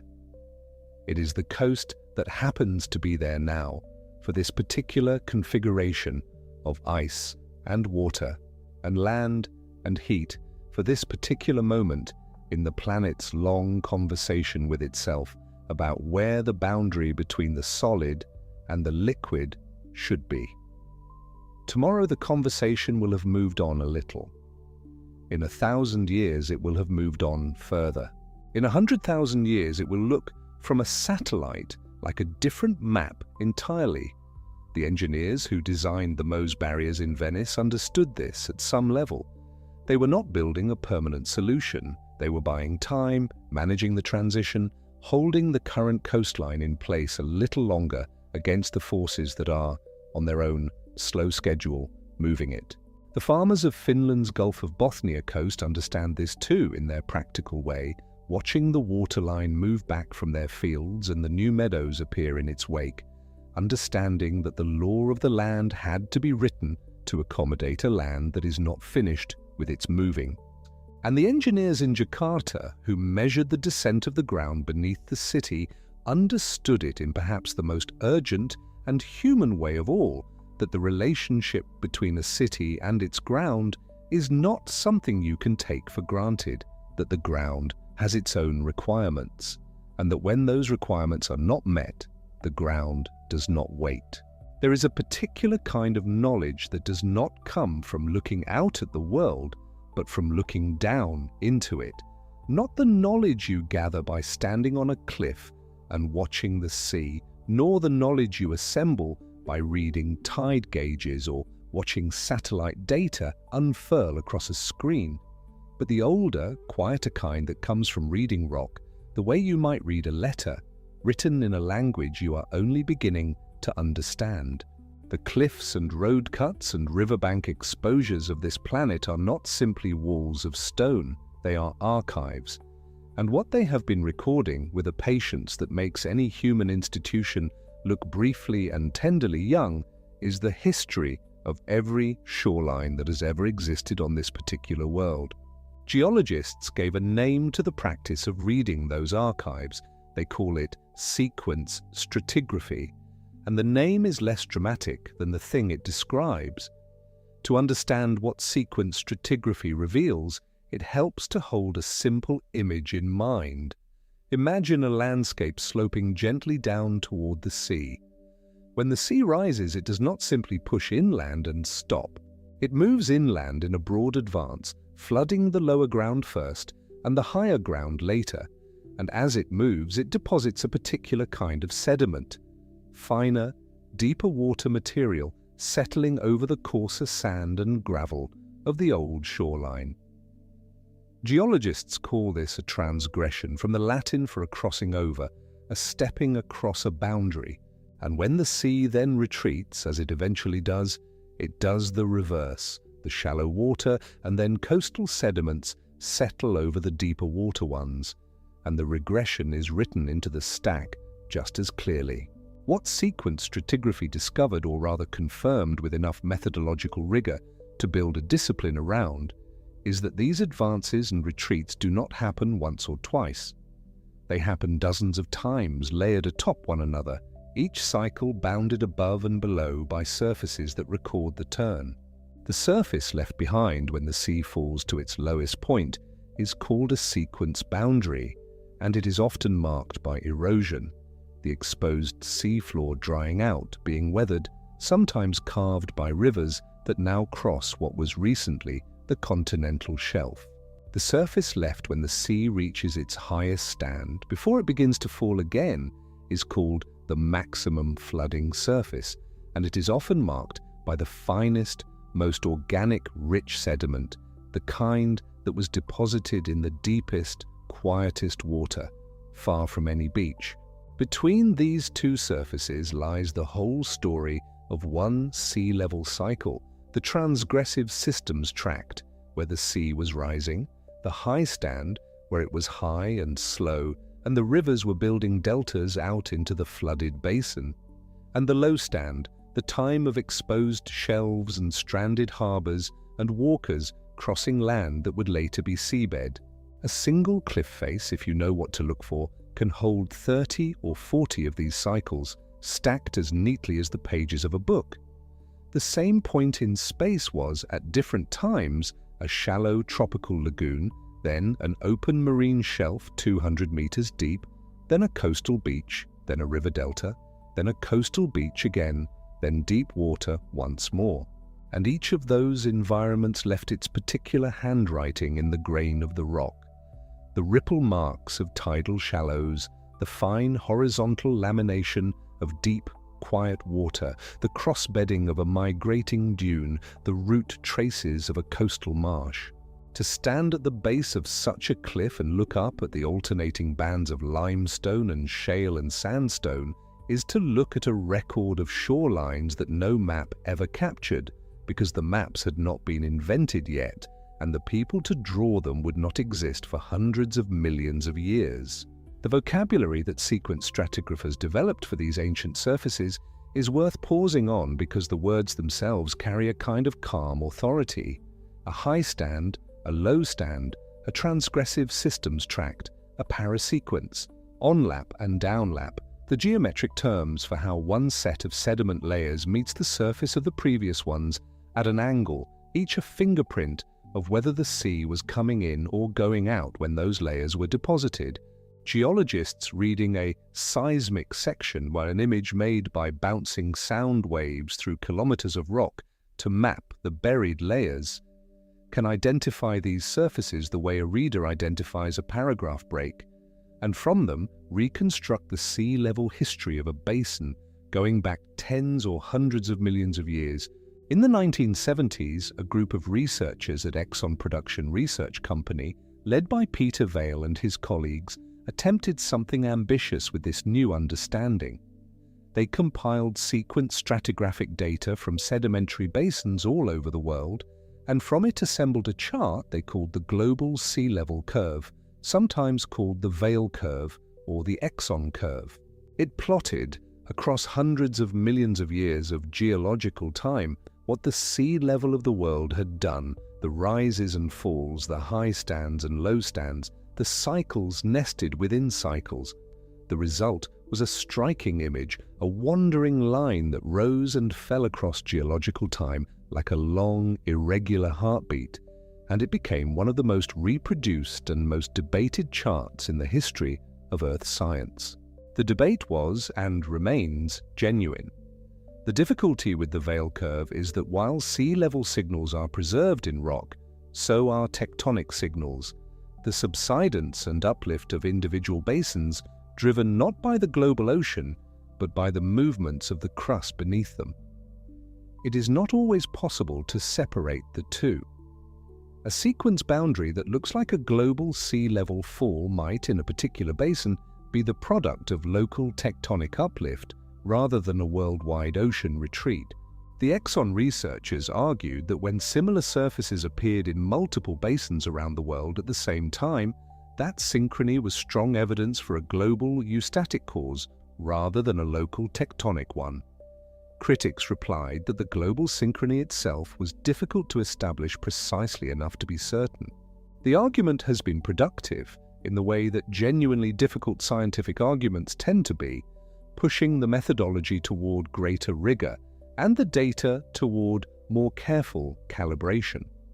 What has not been seriously disputed is the fundamental phenomenon the curve was trying to chart, that sea level has oscillated repeatedly and dramatically throughout the history of this planet, and that those oscillations are legible in rock if you know how to read them. And the rock record does not only preserve the quaternary oscillations, the 100,000-year cycles driven by Milankovitch orbital forcing, and the growth and collapse of continental ice sheets. It preserves older oscillations from times before the ice ages we normally discuss, from worlds that were arranged very differently and yet were subject to the same planetary habit. There is a particularly striking example preserved in the rocks of the American Midwest, in the layers that were deposited during the Pennsylvanian period, roughly 300 million years ago. In that ancient time, the interior of North America was a shallow tropical sea, warm and shallow and productive, sitting near the equator on the supercontinent that was assembling itself into what we call Pangaea, and in the southern hemisphere, what would eventually become Antarctica and South America and Africa was gathered together in a landmass called Gondwana. And Gondwana was cold enough to carry its own ice sheet, waxing and waning in response to the same orbital rhythms that would later drive the Pleistocene ice ages. When Gondwana's ice grew, it locked up water and the seas fell. When it melted, the water returned and the seas rose. And the shallow Pennsylvanian Sea covering the American interior faithfully recorded each cycle. The result is preserved today in what geologists call cyclothems, from the Greek, for a recurring pattern. A cyclothem is a repeating sequence of rock layers, typically including coal, the compressed remains of swamp forests that established themselves on the exposed shelf when the sea retreated, alternating with marine limestone and shale that record the return of the sea when the ice melted and the waters rose again. In a single road cut in Kansas or Illinois, you can count dozens of these couplets, coal and limestone, each pair representing one ice age cycle from 300 million years ago, when no human eye existed to watch the shore come and go, and the long Pennsylvanian forests drowned and returned and drowned again. This is not a minor or obscure point. It is, if you let it settle, a genuinely astonishing one. The behavior that moves coastlines today, the locking of water in continental ice and its release, the 100,000-year oscillation of the planet between glacial and interglacial states, is not a peculiarity of the present moment or even of the recent geological past. It is a recurring planetary behavior, an ancient habit of this world written in stacked stone across hundreds of millions of years. The shoreline has always been moving. It was moving when the first fish pulled themselves onto land. It was moving when the first forests grew. It was moving when the dinosaurs lived and died and the mammals inherited the emptied world. It will be moving when whatever comes after us is standing on whatever ground remains to stand on. The present moment is not an exception to this pattern. It is one more verse in a song the planet has been singing for longer than there have been ears to hear it. But let us come back closer to now, because the closer chapters of that song contain a detail that is, in its way, more unsettling than the deep past. It requires only a modest step back in time to a world still recognizable in its broad outlines, a world with continents in roughly the same places, with ice at both poles, with something very close to the modern ocean. The step back is 125,000 years to the interval that geologists call marine isotope stage 5e, and that paleoclimatologists know as the Eemian interglacial or the last interglacial. The Eemian was a warm period between glaciations, a time when the ice sheets had retreated much as they have in our own interglacial. Global temperatures during the Eemian were only modestly warmer than today's. Estimates suggest somewhere in the range of 1 to 2 degrees Celsius above the pre-industrial baseline, a difference that might sound small. But the sea level during the Eemian was not small. Multiple lines of evidence. Fossil coral reefs, preserved now above the modern waterline in places like the Bahamas, Bermuda, and the coasts of Western Australia, raised beach terraces in tectonically stable regions, the chemistry of cave stalagmites recording ancient groundwater levels. converge on a figure between 6 and 9 meters above the present sea level. The Eemian high stand was 6 to 9 meters higher than the water that laps at today's beaches. 6 to 9 meters is not a rounding error.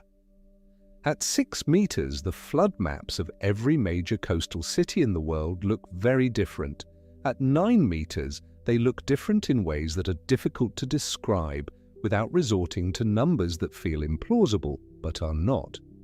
Almost every port, every delta city, every low-lying coast on the planet would be underwater, and this happened not in some alien planetary configuration, but in a world only a little warmer than the one we are living in right now, with the same continents, the same ocean basins, the same basic geography.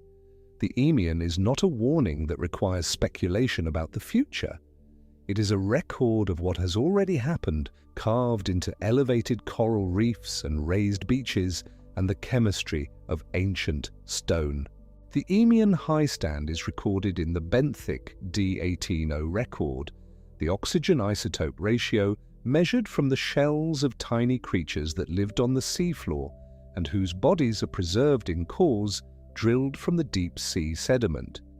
Those creatures, foraminifera, are extraordinary archives. The ratio of heavy to light oxygen in the calcium carbonate of their shells reflects, very faithfully, the temperature of the water and the volume of ice on land at the time they lived. When ice sheets are large, they preferentially lock up the lighter isotope of oxygen, leaving the ocean enriched in the heavier one, and the foraminifera record that enrichment. When ice sheets melt, the lighter isotope returns to the ocean and the ratio shifts back. The LR04 stack, compiled by Lorraine Lisiecki and Maureen Ramo and published in 2005, is a composite of 57 of these deep-sea records, averaged together to produce the most comprehensive available chart of ice volume and sea level across the past 5 million years.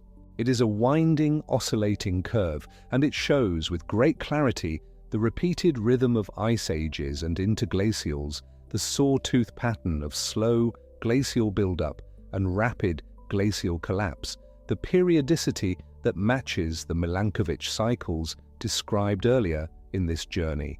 And within that curve, the Eemian spike stands out clearly, a moment when ice volume fell to roughly its current level, or perhaps a little less, and the sea responded by rising to between 6 and 9 meters above where we are tonight. The curve then falls again into the deep cold of the last ice age, when the sea descended to 120 meters below the present, and Doggerland emerged and Beringia emerged, and Sunderland stretched its vast lowland across the floor of the South China Sea, and people walked across them and hunted mammoths on them and built whatever shelters the evidence has not preserved, and never imagined that the ground beneath them was only borrowed, a temporary loan from a sea that was already on its own immense schedule, preparing to return. The return, of course, is what makes the present moment. The sea that rose after the last glacial maximum has been rising for roughly 20,000 years, though not steadily or smoothly.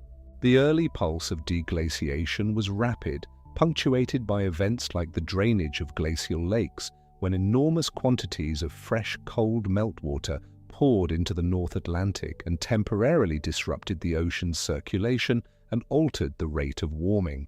By about 7,000 years ago, the rate of rise had slowed considerably as the most accessible ice had already melted, and for several thousand years the sea stood close to its present level, varying by a meter or so as the climate of the mid-Holocene settled into its current configuration. But the sea has not been still, even in these last few thousand years, and it is certainly not still now. Since 1993, when the satellite altimeter mission TOPEX Poseidon was launched and began making continuous, precise measurements of the ocean surface from orbit, the global mean sea level has been tracked with a precision impossible from tide gauges alone. The record shows a rise of approximately 3 to 4 millimeters per year, and it shows something else: the rate is accelerating. The Jason series of satellites, which continued and extended the Topex-Poseidon record, confirms that the pace of the early 21st century rise is faster than the pace of the late 20th century. The long tide gauge records at Amsterdam, where the Normaal Amsterdam's Peel has been the Dutch reference datum for centuries, at Brest in France, where records extend back to the 18th century, provide the historical context against which to read the satellite measurements, and that context confirms that the current rate of rise is elevated compared to the multi-century baseline, 3 to 4 millimeters per year. It is worth dwelling on this number for a moment, not because it is alarming in the way that a sudden catastrophe is alarming, but because of what it represents when placed inside the longer frame this journey has been building. 3 to 4 millimeters per year is not nothing. Over a human lifetime, it accumulates to something that tide gauges and coastal engineers notice. Over a century, it is significant. But it is also, on the scale of what this planet has done before, a gentle continuation. The sea is rising. It has risen before far faster and far further, and it will rise or fall again as the orbital mechanics and the ice budgets and the volcanic gases and the deep ocean currents work out their long negotiation. The present rise is real, and it is the newest verse of the oldest song, and to place it in that frame is not to minimize it, but to understand it more completely than the shorter view allows.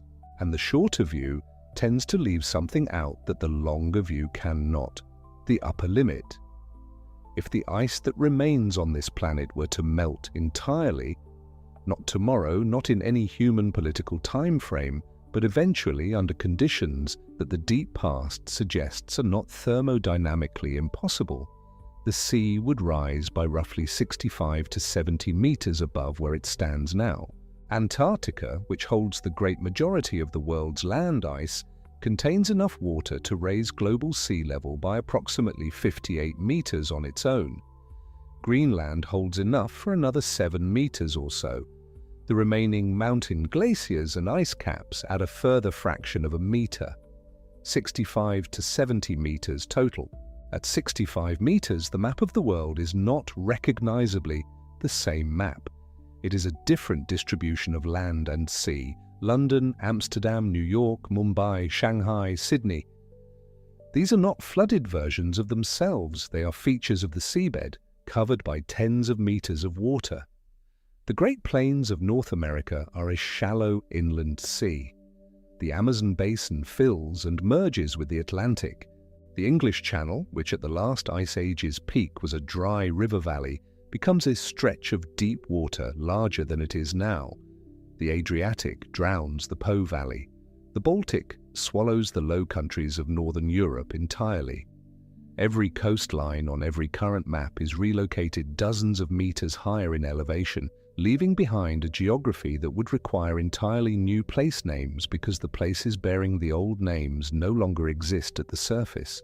This is not a prediction, it is a boundary condition, the answer to the question of what would happen if all the ice melted, a question the planet has answered before, in warmer geological periods when ice was rare or absent and the sea stood at levels that make the present high stands and low stands of the Quaternary look modest by comparison.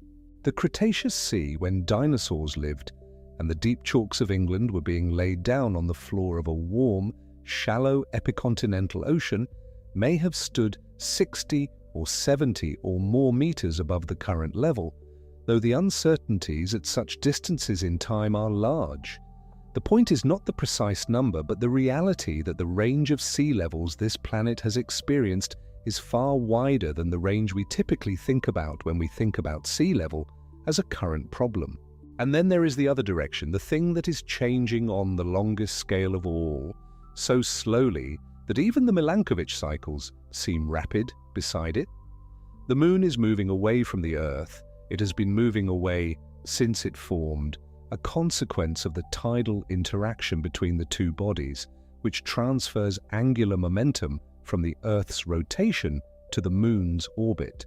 The rate at which the Moon is currently receding is approximately 3.8 centimetres per year, a figure measured not by extrapolation or theory, but by direct laser ranging, bouncing light off the retroreflector arrays left on the lunar surface by the Apollo missions and timing how long the light takes to return.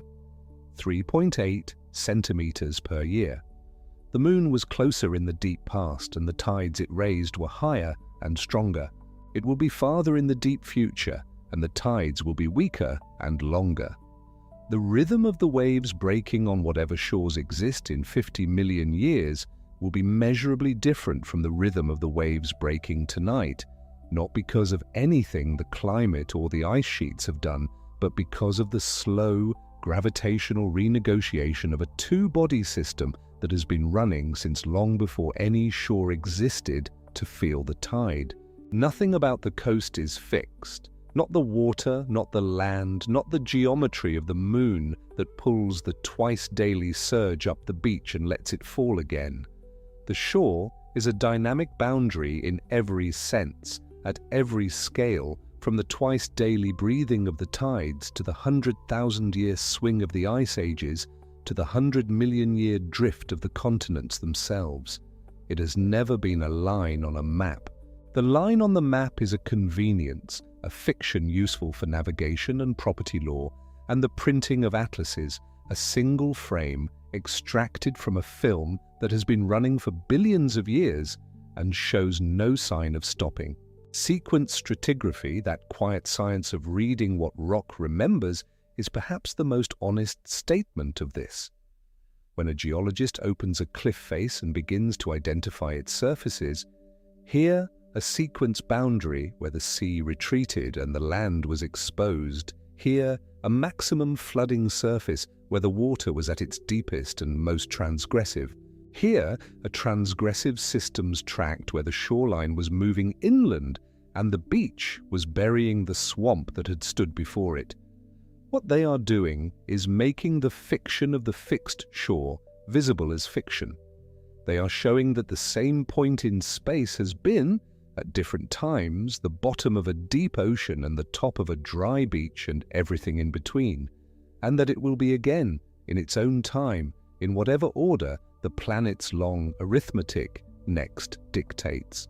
The Eemian shores, those beaches that stood 6 to 9 meters higher than tonight's tide line, are not abstractions.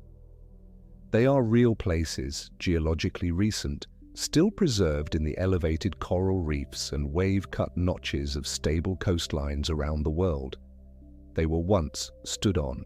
Whatever lived near them, the megafauna of the last interglacial, the forests that grew up to the water's edge when the current Sahara was green and wet, experienced that higher shoreline as simply the shore, as permanent as shore ever is, which is to say not permanent at all but indistinguishable from permanent on any timescale a living creature inhabits. And then the climate cooled, and the ice grew and the water withdrew, gradually and then faster, and the Eemian beach was left behind, elevated above the retreating sea, becoming in time an archaeological feature, a datum, a proof of what has been. It is a strangely comforting thought, or at least it can be, if you let the time scale settle into you the way a long exhalation settles the body. Not comforting in the sense of relieving any practical urgency about the coasts and cities and wetlands that are in the process of changing in human time, because that urgency is real and the people feeling it are real, but comforting in a different register, the register of the very long view, the register in which the question of where the sea will be is understood to be a question without a final answer, a question the planet keeps revisiting on timescales that dwarf any human institution or any human worry. The shore has never been a settled matter, it has always been a negotiation, and the negotiation has always eventually moved on.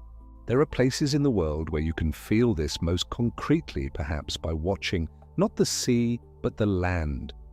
The Swedish coast along the Gulf of Bothnia, near the high coast, the Höga rises almost imperceptibly but measurably from year to year. Stone piers that were built at the waterline now stand back from it. The sea has not retreated there in the sense that the water is lower. It is that the land is higher, still remembering the weight of ice, and still, after 10,000 years, rising to meet the sky it was pressed away from. Finnish and Swedish families who own coastal land there watch over generations the slow addition of new meadow between their old property line and the water. The land is, quite literally, growing. New ground that no human has ever stood on is being offered up from beneath the retreating sea, and the law had to be written to accommodate a coast that was not finished with its growing. And somewhere, in the deep sediment of Hudson Bay, beneath the cold water that fills the basin, where the Laurentide ice sheet once rested at 3 to 4 kilometres of thickness, the mantle is still moving. The gravity measured above Hudson Bay by the GRACE satellites, twin spacecraft tracking the minute variations in Earth's gravitational field from orbit, shows a negative anomaly there, a place where the Earth's gravitational pull is measurably weaker than the surrounding regions. Part of that anomaly is the missing mantle mass, the material that has not yet fully flowed back beneath the old ice center, the slow return of the deep rock that the ice displaced when it pressed the crust down into the planet. The bay that seems like a fixed geographic feature that appears on every map as the great inland water of northern Canada is in that sense still a work in progress, the scar of an ice sheet, still healing on its own schedule, at its own unhurried pace. On the other side of the ledger, in Jakarta, the scar is of a different kind. There the ground is not healing but deepening, not rising to meet an older level, but descending away from the one it started at, slowly and in places not slowly at all. The 25 centimetres of subsidence recorded in the fastest sinking parts of the city in a single year is not a geological rate. It is a human rate caused by human choices. The extraction of groundwater, the weight of construction, the absence of sediment that would once have been carried by the rivers and deposited to replenish the compacting delta soil. The sea is rising in the bay at the global rate, a few millimetres a year. The land is sinking at a rate that dwarfs the sea's rise. The relative sea level in Jakarta, the level the city actually experiences, the level that matters for floods and foundations and the height of seawalls, is the sum of those two numbers, and that sum has been, in parts of the city, catastrophic.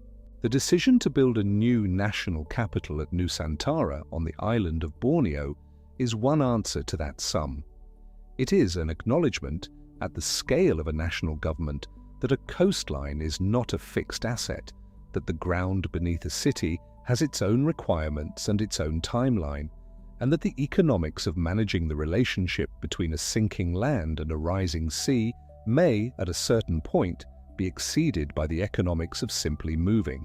It is a very modern answer to a very ancient problem. People have been moving away from drowning coasts since before history. Doggerland's last inhabitants moved as their homeland narrowed and then vanished. The people of Beringia walked east as the land behind them submerged. The communities of Sunderland retreated to higher ground as the South China Sea and the Java Sea and the Straits of Malacca reclaimed the plain that had connected them to the mainland. What is different now is only the scale and the speed and the documentation. And the documentation matters because it is what allows us to place the present moment inside the longer story with some accuracy rather than simply feeling it as unprecedented when it is not precisely unprecedented. The rock has documented this before. The foraminifera shells in the deep sea cores have documented this before. The coral reefs raised above the modern shoreline in the Bahamas have documented the Eemian high stand before. The cyclothams in the Kansas roadcut have documented Gondwanan glacio-Eustace before. The sequence boundaries in the cliff face have documented 30 or 40 cycles of transgression and regression before. The documentation is dense and long, and when you take it seriously, quietly overwhelming in the way that looking at a very old and large thing tends to be quietly overwhelming. Not frightening, vast. This is the shore then for what it is, not a line, not a boundary in the sense of a fixed demarcation between the wet and the dry, a process. A continuous, ongoing negotiation between the volume of the ocean and the height of the land, played out on timescales from tidal to orbital, in mechanisms from the thermal expansion of warming water to the glacial isostatic adjustment of a crust still remembering ice, from the compaction of delta mud under the weight of a city to the slow, thermally driven subsidence of a rifted continental margin cooling over tens of millions of years. Every coastline on every map is a snapshot of that negotiation taken at one instant, one configuration of ice and land and water and heat, one frame of the film. The maps will need to be redrawn, they always have been. The cartographers who first drew the coastline of what is now the English Channel were drawing a boundary that had not existed at the peak of the last ice age and would not look the same at the peak of the next one, if there is a next one, in any meaningful human sense. The geographers who mapped the North Sea were mapping a drowned lowland where people once lived and mammoths once grazed. The surveyors who established the legal coastline of Finland were establishing a boundary that the planet was already in the process of moving, the sea retreating millimetre by millimetre from land that was rising out of it at rates they could not have measured with the instruments of their time. To look at a map, any map, and understand that the coastlines on it are temporary is not to feel anxious about that temporariness, though it may make you more attentive.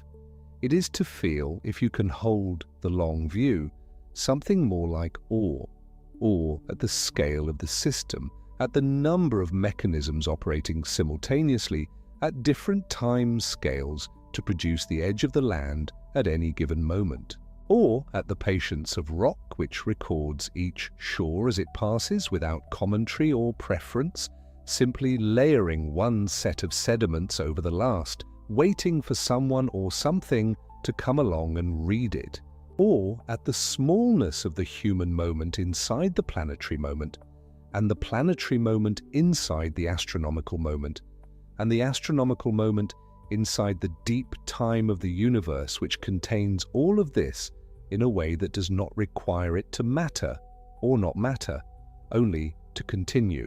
The shore continues. It was continuing long before there were eyes to watch it move. It will continue long after the instruments we have built to measure it have rusted, and the data they collected has, in whatever form, ceased to be retrievable. The benthic foraminifera did not know they were recording sea level. The coral reefs did not know they were marking a high stand.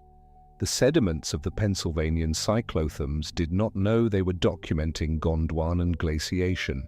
They were simply doing what they did, living and dying and settling and compressing, and the record accumulated anyway, because that is what records do when the processes that create them are patient enough and long enough and real. You are not required to stay awake for this. The shore will move whether you watch it or not. The ice will do what the ice does, on schedules that have nothing to do with human attention. The mantle beneath Scandinavia will continue its slow return, millimetre by unhurried millimetre, for thousands of years after anyone now living has ceased to be concerned with it. The moon will continue its gentle outward spiral, the tides will continue their long, slow change, and somewhere on a continental shelf that is now dry land or now seabed or now somewhere in between, the next sequence boundary is being written into rock that does not yet exist by sediment that has not yet settled.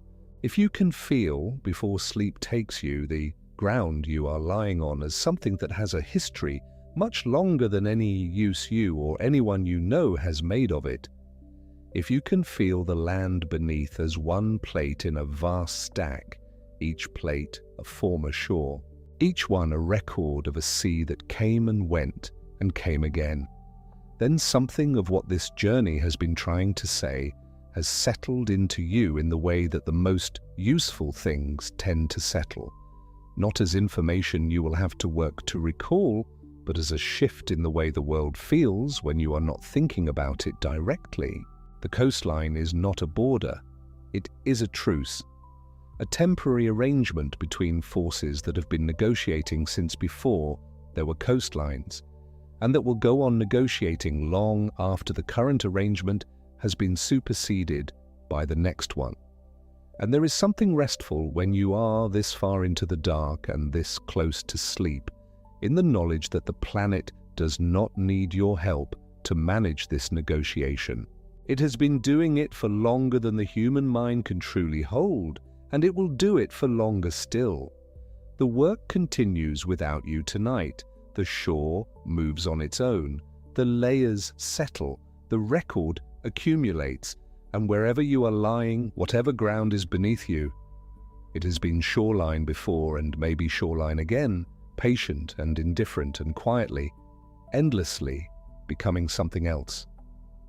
Let the wisdom settle soft. The rest will come on its own.